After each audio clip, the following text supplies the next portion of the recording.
ਸੁਣ ਰਹੇ ਦੇਖ ਰਹੇ ਸਾਰੇ ਹੀ ਮਾਣਯੋਗ ਅਤੇ ਸਤਿਕਾਰਤ ਸਰੋਤਿਆਂ ਨੂੰ ਦਰਸ਼ਕਾਂ ਨੂੰ ਨਿੱਘੀ ਜੀਆਂ ਨੂੰ ਪਿਆਰ ਭਰੀ ਸਤਿ ਸ੍ਰੀ ਅਕਾਲ। ਸੋ ਤੇ ਪ੍ਰੋਗਰਾਮ ਸਾਂਝੀ ਸੱਥ ਲੈ ਕੇ ਹਾਜ਼ਰ ਹਾਂ। ਖੇਤਾਂ ਦੀਆਂ ਗੱਲਾਂ ਕਰਦੇ ਹੁੰਦੇ ਆ ਹਰ ਮੰਗਲਵਾਰ ਨੂੰ। ਸੋ ਅੱਜ ਵੀ ਉਸੇ ਹੀ ਪ੍ਰੋਗਰਾਮ ਦੇ ਤਹਿਤ ਉਸੇ ਲੜੀ ਦੇ ਤਹਿਤ ਖੇਤੀਬਾੜੀ ਦੇ ਨਾਲ ਸੰਬੰਧਿਤ ਗੱਲਾਂ ਬਾਤਾਂ ਕਰਾਂਗੇ।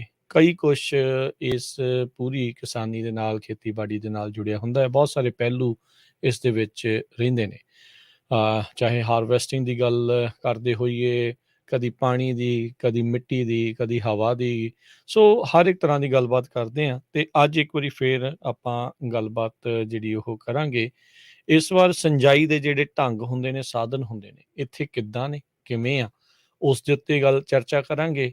ਅਤੇ ਕੀ ਪ੍ਰੋਸੈਸ ਆ, ਕਿਉਂਕਿ ਬਹੁਤ ਸਾਰੇ ਮਦਦ ਜਿਹੜੀ ਆ ਸਰਕਾਰ ਆ ਉਹ ਇਹ ਕਰਦੀ ਆ। ਇੱਥੇ ਦੀਆਂ ਜਿਹੜੀਆਂ USDA ਦੇ ਤਹਿਤ ਵੱਖ-ਵੱਖ ਸੰਸਥਾਵਾਂ ਚੱਲਦੀਆਂ ਨੇ, NRCS ਜਿੱਦਾਂ ਆ, ਉਹ ਪਾਣੀ ਤੁਹਾਡਾ ਘੱਟ ਯੂਜ਼ ਹੋਵੇ, ਕਿੱਦਾਂ ਹੋਵੇ ਅਤੇ ਬੈਟਰ ਤੁਹਾਨੂੰ ਉਸ ਦੀ ਆਊਟਪੁੱਟ ਯੀਲਡ ਵਗੈਰਾ ਜਿਹੜੀ ਉਹ ਲੈਣ ਦੇ ਲਈ ਜਿਹੜੇ ਪ੍ਰਕਿਰਿਆ ਉਹਨਾਂ ਨੇ ਬਣਾਈ ਆ, ਸਾਧਨ ਬਣਾਏ ਆ, ਵਿਧੀ ਬਣਾਈ ਆ, ਉਸ ਦੇ ਉੱਤੇ ਚਰਚਾ ਕਰਾਂਗੇ। ਅਤੇ ਮੇਰੇ ਨਾਲ ਗੱਲਬਾਤ ਕਰਨ ਦੇ ਲਈ ਜੁੜ ਚੁੱਕੇ ਨੇ ਅਰਸ਼ਦੀਪ ਸਿੰਘ ਜੀ। ਜੀ ਆਇਆਂ ਨੂੰ ਸਵਾਗਤ ਹੈ।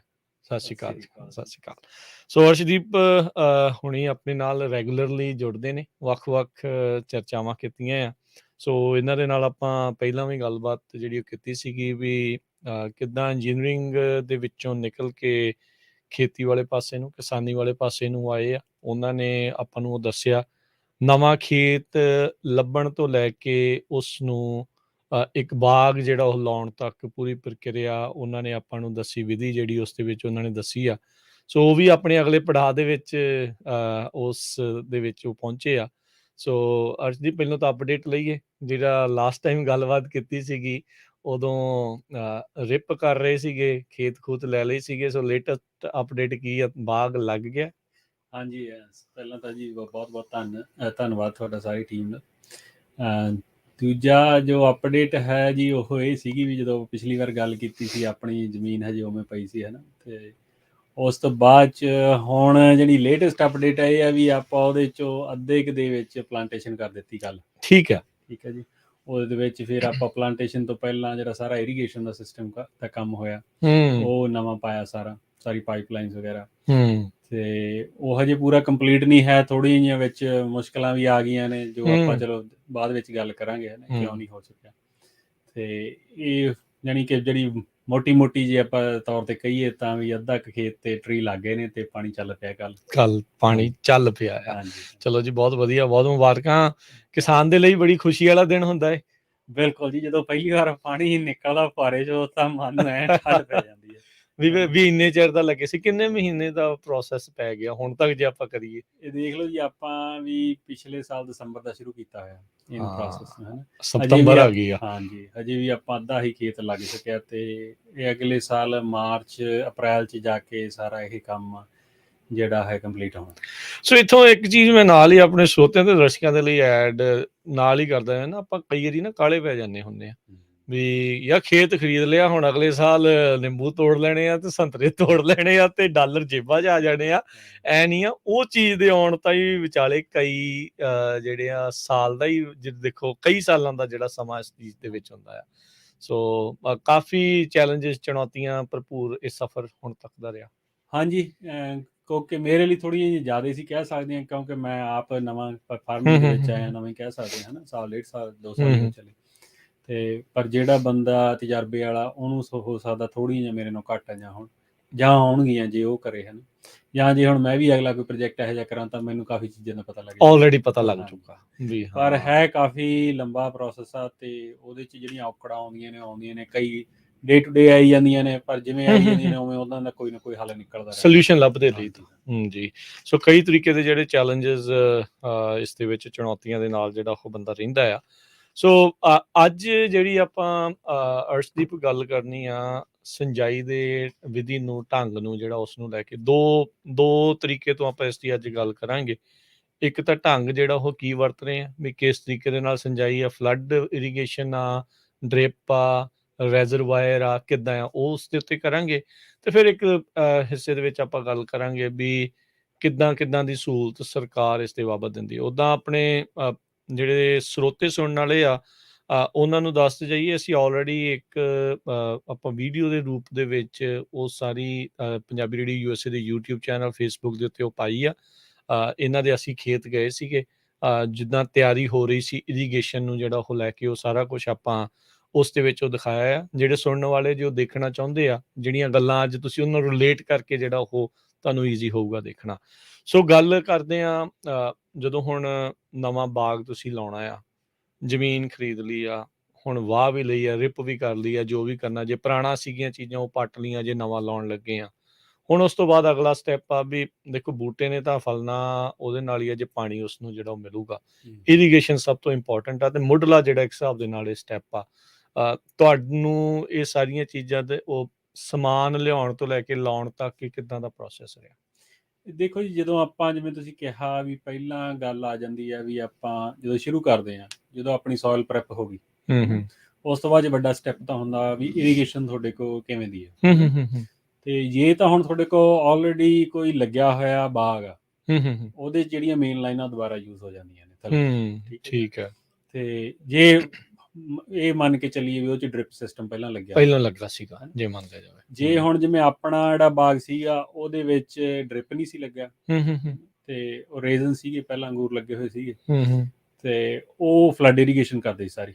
ਠੀਕ ਹੈ, ਮਤਲਬ ਡ੍ਰਿਪ ਨਹੀਂ ਸੀ। ਉਹ ਫਲੱਡ ਇਰੀਗੇਸ਼ਨ ਵੀ ਜਿਹੜੀ ਉਹ ਸਾਰੀ ਸਿਸਟਮ ਪਿਆ ਹੋਇਆ ਸੀਗਾ ਸੀਮੈਂਟ ਵਾਲੀਆਂ ਲਾਈਨਾਂ, ਉਹ ਕਾਫੀ ਪੁਰਾਣੀਆਂ ਸੀ, ਡੈਮੇਜ ਬਹੁਤ ਸੀ, ਲੀਕ ਬਹੁਤ ਸੀਗੇ, ਉਹ ਚਲਾਈ ਜਾਂਦੇ ਸੀਗੇ, ਉਹ ਚਲਾਈ ਜਾਂਦੇ ਸੀ ਕਿਉਂਕਿ ਉਹਨਾਂ ਦਾ ਸੀਗਾ ਜਦੋਂ ਇਹ ਨਹੀਂ ਜਦੋਂ ਵੀ ਹੁਣ ਪੱਟਾਂਗੇ ਤਾਂ ਉਦੋਂ ਸਾਰਾ ਨਵਾਂ ਹੀ ਕਰ ਲਾਂਗੇ। ਚਲੋ ਉਹਨਾਂ ਨੇ ਉਹ ਸੈਲ ਕਰ ਦਿੱਤੀ, ਉਹ ਆਪਣੇ ਕੋ ਆ ਗਏ। ਫਿਰ ਆਪਾਂ ਜਦੋਂ ਆਪਾਂ ਸ਼ੁਰੂ ਕੀਤਾ ਇਹ ਕੰਮ, ਆਪਾਂ ਤਾਂ ਇਹੀ ਮੰਨ ਕੇ ਚੱਲੇ ਸੀ ਵੀ ਇੱਥੇ ਕੁਝ ਨਹੀਂ ਹੈ ਤੇ ਆਪਾਂ ਹੁਣ ਸਾਰਾ ਕੁਝ ਨਵਾਂ ਕਰ ਮੁੱਢਲੇ ਸਿਰ ਤੋਂ ਕਰਨਾ। ਸੋ ਉਹਦੇ ਲਈ ਫਿਰ ਜਦੋਂ ਆਪਾਂ ਜਿਵੇਂ ਹੁਣ ਆਪਾਂ ਗੱਲ ਕੀਤੀ ਆ, ਤੇ ਪਿਛਲੇ ਸਾਲ ਨਵੰਬਰ ਦਸੰਬਰ 'ਚ ਇਹ ਪਲਾਨ ਕਰਨਾ ਸ਼ੁਰੂ ਕਰਤਾ ਸੀਗਾ। ਜਿਹੜੀਆਂ ਕੰਪਨੀਆਂ ਨੇ ਇਰੀਗੇਸ਼ਨ ਸਿਸਟਮ ਪਾਉਂਦੀਆਂ ਨੇ ਉਹਨਾਂ ਨਾਲ ਗੱਲਬਾਤ ਸ਼ੁਰੂ ਹੋ ਗਈ ਸੀ, ਉਹਨਾਂ ਤੋਂ ਡਿਜ਼ਾਈਨ ਲੈਣੇ ਸ਼ੁਰੂ ਕਰ ਲਏ ਸੀ। ਠੀਕ ਹੈ ਜੀ, ਕਿਉਂਕਿ ਡਿਪੈਂਡ ਕਰਦਾ ਵੀ ਛੋਟਾ ਵੱਡਾ ਬਾਗ ਹੈ ਕਿਵੇਂ ਆ, ਉਹਦੇ 'ਚ ਵੀ ਬਹੁਤ ਸਾਰੇ, ਜਿਵੇਂ ਕਿਸੇ ਵੀ ਸਿਸਟਮ ਨੂੰ ਆਪਾਂ ਡਿਜ਼ਾਈਨ ਕਰਦੇ ਹਾਂ ਤਾਂ ਉਹ 'ਚ ਬਹੁਤ ਚੈਲੰਜਸ ਆ ਜਾਂਦੇ ਆ, ਹਨਾ। ਤੇ ਕਿਉਂਕਿ ਪਾਣੀ ਤਾਂ ਪਹੁੰਚ ਹੀ ਜਾਣਾ ਹੁੰਦਾ ਬੂਟਿਆਂ ਤੱਕ, ਚੈਲੰਜ ਹੁੰਦਾ ਵੀ ਐਫੀਸ਼ੀਐਂਟ ਵੇ ਨਾਲ ਕਿਵੇਂ ਆਪਾਂ ਉੱਥੇ ਪਾਣੀ ਲੈ ਕੇ ਜਾਣਾ ਤਾਂ ਕਿ ਜਿਹੜਾ ਆਪਾਂ ਨੂੰ ਲੌਂਗ ਰਨ ਤੇ ਖਰਚਾ ਘੱਟ ਹੋਵੇ, ਪ੍ਰੈਸ਼ਰ ਵੀ ਕਿੰਨਾ ਰਵੇ, ਪ੍ਰੈਸ਼ਰ ਵੀ ਮੇਨਟੇਨ ਰਵੇ, ਤੇ ਜਿਹੜੇ ਬਿਜਲੀ, ਇੱਕ ਸਭ ਤੋਂ ਵੱਡਾ ਖਰਚਾ ਤਾਂ ਬਿਜਲੀ ਦਾ ਹੈ ਨਾ, ਮਗਰੋਂ ਰਨ ਕਰਨ, ਪਾਣੀ ਤੇ ਬਿਜਲੀ, ਦੋ ਚੀਜ਼ਾਂ, ਪਾਣੀ ਬਿਜਲੀ ਤੇ ਮੇਨਟੇਨੈਂਸ ਉਹਨਾਂ ਦਾ ਵੀ ਉਹ ਘੱਟ ਤੋਂ ਘੱਟ ਹੋਵੇ, ਤੇ ਈਜ਼ੀ ਟੂ ਆਪਰੇਟ ਹੋਵੇ। ਤੇ ਉਹ ਸਾਰੀਆਂ ਚੀਜ਼ਾਂ ਫਿਰ ਬਹਿ ਕੇ ਤੁਹਾਨੂੰ, ਮੇਰਾ ਤਾਂ ਜਿਹੜੀ ਸਜੈਸ਼ਨ ਇਹ, ਮੈਂ ਜਿਹੜੀ ਮੇਰੀ ਅਪਰੋਚ ਸੀਗੀ, ਉਹ ਪਹਿਲਾਂ ਵੀ ਇੰਜੀਨੀਅਰਿੰਗ 'ਚ ਵੀ ਆਈ ਹੁੰਦਾ ਸੀ ਜਦੋਂ ਕੰਮ ਕਰਦੇ ਸੀ ਪ੍ਰੋਜੈਕਟਸ, ਵੀ 3 ਬਿਡਸ ਹੋਣ, 3 ਡਿਜ਼ਾਈਨ ਹੋਣ, ਫਿਰ ਤੁਸੀਂ ਉਹਦੇ ਦੇ ਪ੍ਰੋਜ਼ ਐਂਡ ਕੌਨਸ ਦੇਖ ਲਓ, ਕਿਹੜੀ ਚੀਜ਼ ਵਧੀਆ, ਕਿਹੜੀ ਨਹੀਂ ਵਧੀਆ, ਹੈ ਨਾ। ਤੇ ਉਹ ਫਿਰ ਤੁਸੀਂ ਉਹ ਜਦੋਂ ਇੱਕ ਸਿਲੈਕਟ ਕਰ ਲੈਂਦੇ ਹੋ, ਤੇ ਫਿਰ ਤੁਸੀਂ ਜਿਹੜਾ ਅਗਲਾ ਸਟੈਪ ਆ ਜਾਂਦਾ, ਹੁਣ ਇੱਥੇ ਵੱਡਾ ਪਲੇਅਰ ਆ ਜਾਂਦਾ NRCS, ਕਿਉਂਕਿ ਆਪਾਂ ਗ੍ਰਾਂਟ ਲੈਣੀ ਆ ਉਹਨਾਂ ਤੋਂ, ਫਿਰ ਉਹ ਸਿਸਟਮ ਉਹਨਾਂ ਨੇ ਵੀ ਅਪਰੂਵ ਕਰਨਾ ਵੀ ਉਹਨਾਂ ਦੇ ਵੀ ਜਿਹੜੀਆਂ ਬੈਂਚਮਾਰਕ ਉਹਦੇ ਬਰਾਬਰ ਹੋਵੇ, ਉਹਨਾਂ ਦੀਆਂ ਲਾਈਨ। ਜਿਵੇਂ ਆਪਣੇ ਸਿਸਟਮ 'ਚ ਉਹਨਾਂ ਨੇ ਕਾਫੀ ਚੇਂਜਸ ਕਰਤੀਆਂ ਸੀ, ਆਪਾਂ ਜਿਹੜਾ ਜੋ ਡਿਜ਼ਾਈਨ ਕੀਤਾ ਉਹਨਾਂ ਦੇ ਹਿਸਾਬ ਦੇ ਨਾਲ ਮੈਚ ਨਹੀਂ ਸੀਗਾ ਪਹਿਲਾਂ, ਕਿਉਂਕਿ ਉਹਨਾਂ ਨੇ ਕਹਿਤਾ ਵੀ ਜਿਵੇਂ ਆਪਾਂ ਕਹਿੰਦੇ ਸੀ ਅਸੀਂ 4 ਸੈਟ 'ਚ ਇਰੀਗੇਸ਼ਨ ਕਰਨੀ ਆ, ਤਾਂ ਉਹਨਾਂ ਨੇ ਅਪਰੂਵ ਨਹੀਂ ਕੀਤਾ, ਉਹ ਕਹਿੰਦੇ ਨਹੀਂ 2 ਸੈਟਸ 'ਚ ਹੋਣੀ ਚਾਹੀਦੀ ਹੈ। ਇਹ 4 ਸੈਟ 2 ਸੈਟ ਦਾ ਕੀ ਮਤਲਬ ਵੀ ਮੈਂ ਅਸੀਂ ਇਹ ਸੋਚਦੇ ਸੀਗੇ ਵੀ ਇਹ 100 ਏਕੜ ਦਾ ਰਫਲੀ ਜੇ 25 ਦੇ 4 ਹਿੱਸੇ, ਹਾਂ ਵੀ 25 ਨੂੰ ਪਹਿਲਾਂ ਬਣ ਲੱਗ ਜੇ, 25 ਨੂੰ ਪਹਿਲਾਂ, ਫਿਰ ਮੋਟਰਾਂ ਛੋਟੀਆਂ ਹੋ ਜਾਣਗੀਆਂ, ਸਾਰਾ ਕੁਝ ਥੋੜਾ ਬੈਟਰ। ਬਟ ਉਹਨਾਂ ਦਾ ਆਪਦਾ ਹੈਗਾ ਸਟੈਂਡਰਡ, ਤੇ ਉਹਨਾਂ ਨੇ ਉਹ ਕਹਿੰਦਾ ਸੀਗਾ ਵੀ 2 'ਚ ਹੋਣੀ ਚਾਹੀਦੀ। ਅੱਛਾ, ਵੀ 50-50 ਦਾ ਹੀ ਕਰੋ। ਹਾਂ, 50-50 ਜਾਂ 40-60 ਜਿਵੇਂ ਜਿੱਦਾਂ ਵੀ ਕਰਨਾ, ਠੀਕ ਆ, ਓਕੇ। ਤੇ ਆਪਣਾ ਉਹ ਜਿਵੇਂ ਬਣਿਆ ਉਹ 40 ਤੇ 50, ਕਿਉਂਕਿ ਆਪਾਂ 90 ਏਕੜ ਹੀ ਪਲਾਂਟ ਕਰ ਸਕਦੇ ਹਾਂ, ਬਾਕੀ ਕੁਝ ਘਰ ਕੋਰਨੇ ਪ੍ਰਾਪਰਟੀ ਸ਼ਾਪ ਵਗੈਰਾ ਜੋ ਵੀ ਚੀਜ਼ਾਂ ਨੇ, ਠੀਕ ਆ। ਤੇ ਉਹਦੇ ਵਿੱਚ ਫਿਰ ਉਹਨਾਂ ਕੋਲੇ ਜਾਓ, ਅਪਲਾਈ ਕਰੋ, ਐਪਲੀਕੇਸ਼ਨ ਅਪਲਾਈ ਕਰੋ, ਪਹਿਲਾਂ ਡਿਜ਼ਾਈਨ ਚੇਂਜ ਕਰਾਓ ਜਿੰਨਾ ਤੋਂ ਕਰਵਾਇਆ। ਹਾਂਜੀ, ਫਿਰ ਉਹ ਬੈਕ ਐਂਡ ਫੋਰਥ ਹੁੰਦਾ ਰਹਿੰਦਾ, ਮਤਲਬ ਮਹੀਨਿਆਂ ਬੱਧੀ ਕੰਮ ਪੈ ਜਾਂਦਾ। ਜੇ ਤੁਸੀਂ ਭੱਜ ਕੇ ਮਗਰ ਕਰਾਉਂ ਤਾਂ ਵੀਕਸ ਹੋ ਜਾਂਦਾ, ਬਟ ਨਹੀਂ, ਇਹ ਕਾਫੀ ਲੰਬਾ ਪ੍ਰੋਸੈਸ ਹੋ ਜਾਂਦਾ, ਕਿਉਂਕਿ ਹੋਰ ਵੀ ਕਈ ਕੰਮ ਨਵੇਂ ਖੇਤ ਦੇ ਵਿੱਚ ਇਕੱਲਾ ਇਰੀਗੇਸ਼ਨ ਨਹੀਂ, ਤੁਸੀਂ ਹੋਰ ਵੀ ਬਹੁਤ ਕੁਝ ਨਾਲ ਸੋਚ ਰਹੇ ਹੁੰਦੇ ਆ। ਬਿਲਕੁਲ, ਤੁਸੀਂ ਬੂਟੇ ਪਲਾਂਟ ਕਰਨੇ ਆ, ਕਿਹੜੇ ਕਰਨੇ ਆ, ਕਿਹੜੀ ਵੈਰਾਈਟੀ ਕਰਨੀ ਹੈ, ਨਰਸਰੀ ਵਾਲਿਆਂ ਨਾਲ ਗੱਲ ਕਰਨੀ ਹੈ ਨਾ, ਫਾਈਨੈਂਸ਼ੀਅਲ ਸਾਰਾ ਕੁਝ ਇਕੱਠਾ ਕਰਨਾ, ਫਾਈਨੈਂਸ਼ੀਅਲੀ ਵੀ ਬਿਲਕੁਲ, ਉਹ ਸਾਰੀਆਂ ਚੀਜ਼ਾਂ ਇਨ ਪੈਰਲਲ ਚੱਲਦੀਆਂ ਰਹਿੰਦੀਆਂ। ਅੱਛਾ ਅਰਸ਼ਦ ਜੀ, ਮੈਨੂੰ ਇਹ ਦੱਸੋ ਵੀ ਜਿੱਦਾਂ ਹੁਣ ਤੁਸੀਂ ਜ਼ਿਕਰ ਕੀਤਾ ਵੀ 3-4 ਬਿੱਡਾਂ ਜਾਂ 3-4 ਕੋਟ, ਵੱਖ-ਵੱਖ ਡਿਜ਼ਾਈਨ ਜਿਹੜੇ ਉਹ ਦੇਖੇ ਆ, ਕਿ ਦਬਾਅ ਤਾਂ ਫਿਰ ਉਹ ਪਾਉਂਦੇ ਹੋਣੇ ਆ, ਸਾਡੇ ਵਾਲਾ ਬੈਸਟ ਆ, ਸਾਡੇ ਵਾਲਾ ਬੈਸਟ ਆ, ਤੁਸੀਂ ਫਿਰ ਕਿੱਦਾਂ ਡਿਸਾਈਡ ਇਸ ਚੀਜ਼ 'ਚ ਕੀਤਾ? ਪੁਰਾਣੇ ਜਿਹੜੇ ਕਰ ਰਹੇ ਆ ਉਹਨਾਂ ਦੀ ਸਲਾਹ ਨੂੰ ਦੇਖ ਕੇ, ਜਾਂ ਦੂਜਿਆਂ ਨੇ ਜਿਹੜੀਆਂ ਇਰੀਗੇਸ਼ਨ ਵਾਲੇ ਲਾਏ ਆ ਉਸ ਨੂੰ ਦੇਖ ਕੇ, ਤੁਹਾਡੇ ਹਿਸਾਬ ਦੇ ਨਾਲ ਬੈਸਟ ਸਿਸਟਮ ਕਿੱਦਾਂ ਦਾ ਜਿਹੜਾ ਹੋ ਰਿਹਾ? ਵੀ ਦੇਖੋ ਮੈਂ ਜਦੋਂ ਪਹਿਲਾਂ ਸ਼ੁਰੂ ਕੀਤਾ ਸੀ ਉਦੋਂ ਵੀ ਮੈਂ ਹੁਣ ਜਿਵੇਂ ਹੁਣ ਆਪਣੇ ਪੰਜਾਬੀ ਅਮਰੀਕਨ ਗਰੋਵਰਸ ਗਰੁੱਪ ਆ ਹਨਾ, ਉਹਦੇ 'ਚ ਮੇਰੇ ਕੋਲ ਕਾਫੀ ਹੈਗੇ ਰਿਸੋਰਸ ਹੈਗੇ ਆ, ਤੇ ਮੈਂ ਤਾਂ ਉਹਨਾਂ ਨੂੰ ਪਹਿਲਾਂ ਤਾਂ ਪਹਿਲੀ ਗੱਲ ਉਹਨਾਂ ਨੂੰ ਪੁੱਛੀ ਵੀ ਕਿਹੜੀਆਂ ਕੰਪਨੀਆਂ ਵਧੀਆ ਨੇ ਬਈ, ਠੀਕ ਆ, ਜਿਹੜੀਆਂ ਯੂਜ਼ ਕਰਦੇ ਨੇ, ਤਾਂ ਮੈਨੂੰ ਇਹਨਾਂ ਨੇ 4-5 ਕੰਪਨੀਆਂ ਦਿੱਤੀਆਂ ਸੀ ਜਿਹੜੀਆਂ ਫ੍ਰੈਜ਼ਨੋ ਏਰੀਏ 'ਚ ਕਰਦੀਆਂ ਨੇ ਵਧੀਆ, ਠੀਕ ਹੈ ਜੀ। ਉਹਨਾਂ 'ਚ 2 ਤਾਂ ਮੈਨੂੰ ਆਪ ਨੂੰ ਨਹੀਂ ਵਧੀਆ ਲੱਗੀਆਂ, ਮੈਂ ਚਲੋ ਆਪਾਂ ਨਾਮ ਨਹੀਂ ਲਵਾਂ ਕਿਸੇ ਦਾ, ਹਾਂਜੀ ਹੈ ਨਾ ਜੀ ਜੀ, ਤੇ ਪਰ ਉਹ ਤਾਂ ਚਲੋ ਫਿਰ ਆਪਾਂ ਪਹਿਲਾਂ ਹੀ ਛੱਡ ਦਿੱਤੀਆਂ ਸੀ ਕਿਉਂਕਿ ਉਹਦਾ ਰਿਸਪੌਂਸ ਬਹੁਤ ਸਲੋ ਸੀਗਾ।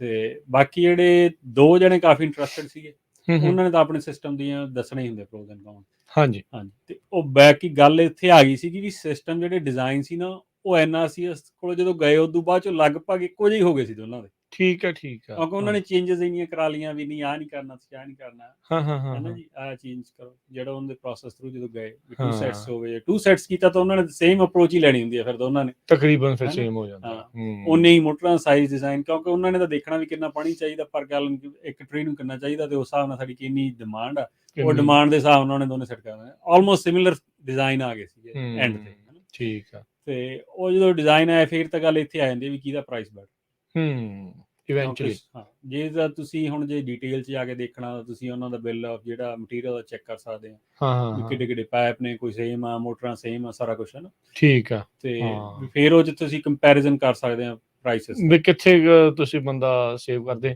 ਇੱਥੇ ਵੀ ਇਹ ਗੱਲ ਚੀਜ਼ ਰਹਿੰਦੀ ਆ ਵੀ ਮਹਿੰਗਾ ਇੱਕ ਵਾਰ ਤੇ ਸਸਤਾ ਬਾਰ-ਬਾਰ, ਇਹ ਤਾਂ ਗੱਲ ਸਹੀ ਹੈ ਜੀ, ਬਿਲਕੁਲ ਠੀਕ ਹੈ ਇਹ ਗੱਲ, ਕਿਉਂਕਿ ਬਹੁਤ ਸਾਰੀਆਂ ਚੀਜ਼ਾਂ ਨੇ ਜਿਹੜੀਆਂ ਬੰਦਾ ਕਰ ਸਕਦਾ, ਆਪਾਂ ਕਹਿ ਦਿੰਦੇ ਵੀ ਬਾਅਦ 'ਚ ਕਰ ਲਵਾਂਗੇ, ਹੈ ਨਾ, ਉਹ ਮੇਰੇ ਹਿਸਾਬ ਨਾਲ ਤਾਂ ਪਹਿਲਾਂ ਹੀ ਕਰ ਲਵੇ, ਕਿਉਂ ਕਰਨੀਆਂ ਪੈਂਦੀਆਂ ਹੀ ਨੇ ਮਗਰਾਂ ਵੀ, ਜੇ ਉਹ ਚੱਲਦੀਆਂ ਆ ਬਾਕੀ ਕਰ ਰਹੇ ਤਾਂ ਤੁਹਾਨੂੰ ਵੀ ਕਰਨੀਆਂ ਪੈਣਗੀਆਂ। ਹੁਣ ਆਪਾਂ ਜਿਵੇਂ ਮੈਂ ਸੋਚਦਾ ਸੀ, ਹੁਣ ਮੇਰੇ ਕੇਸ 'ਚ ਆ ਕਿੰਨੀ ਜਗ੍ਹਾ ਵਾਲ ਲਾਏ, ਜਦੋਂ 4 ਸੈਟ ਤੋਂ 2 ਸੈਟ ਕਨਵਰਟ ਕੀਤਾ, ਮੈਂ ਉਹਨਾਂ ਨੂੰ ਫਿਰ ਵੀ ਕਹਿੰਦਾ ਸੀ ਤੁਸੀਂ ਆਪਸ਼ਨ ਛੱਡ ਦਿਓ 4 ਸੈਟ ਵਾਲੀ, ਉਹ ਖਰਚਾ ਜ਼ਿਆਦਾ ਹੋ ਜਾਣਾ, ਉਹਨੇ ਗੇਟ ਵਾਲ ਲੱਗ ਜਾਣੇ ਆ ਜੀ, ਸਾਰਾ ਕੁਝ, ਮੈਂ ਨਹੀਂ ਤੁਸੀਂ ਲਾ ਹੀ ਦਿਓ, ਕੋਈ ਗੱਲ ਨਹੀਂ, ਹੈਨਾ, ਹੋਵੇ ਤਾਂ ਬੈਟਰ ਆ, ਬਾਅਦ 'ਚ ਫਿਰ ਪੱਟ ਕੇ ਬਾਅਦ 'ਚ, ਕਿਉਂਕਿ ਉਦੋਂ ਤਾਂ ਉਹਨਾਂ ਨੇ ਗਰਾਊਂਡ ਓਪਨ ਕੀਤਾ ਹੁੰਦਾ, ਉਹ ਤਾਂ ਆਪਾਂ ਨੂੰ ਕੱਲੀ ਮਟੀਰੀਅਲ ਕਾਸਟ, ਪਰ ਬਾਅਦ 'ਚ ਤੁਸੀਂ ਕਿਸੇ ਨੂੰ ਬੰਦੇ ਨੂੰ ਹਾਇਰ ਕਰਦੇ ਆ, ਕਿਸੇ ਨੂੰ ਉਹ ਆਉਂਦਾ ਪਹਿਲਾਂ ਤਾਂ ਜਿਹੜਾ ਆਉਂਦਾ ਇੱਕ ਐਸਟੀਮੇਟ ਦੇਣ, ਉਹ ਸਾਰੇ ਚਾਰਜ ਕਰਦੇ ਤੁਹਾਨੂੰ ਪੈਸੇ, ਜਿੰਨੀ ਦੀ ਵੀ ਆਉਣਾ, ਹੈਨਾ, ਫਿਰ ਉਦੋਂ ਬਾਅਦ 'ਚ ਉਹਨਾਂ ਨੇ ਆਪਦੇ ਉੱਟੋ ਲੈ ਕੇ ਆਉਣੇ ਆ, ਐਕਸਕੇਵੇਟਰ ਵਗੈਰਾ ਜਾਂ ਜਿਹੜਾ ਵੀ ਚੀਜ਼ ਪੱਟਦੇ ਆ, ਹੈਨਾ, ਪੱਟ ਕੇ ਉਹ ਸਾਰਾ ਫਿਰ ਉਹਨਾਂ ਨੇ ਸਾਰਾ, ਹੁਣ ਇਹਨਾਂ ਕੋਲ ਸਾਰਾ ਔਨ ਦਾ ਸਪਾਟ ਅਵੇਲੇਬਲ ਸੀ,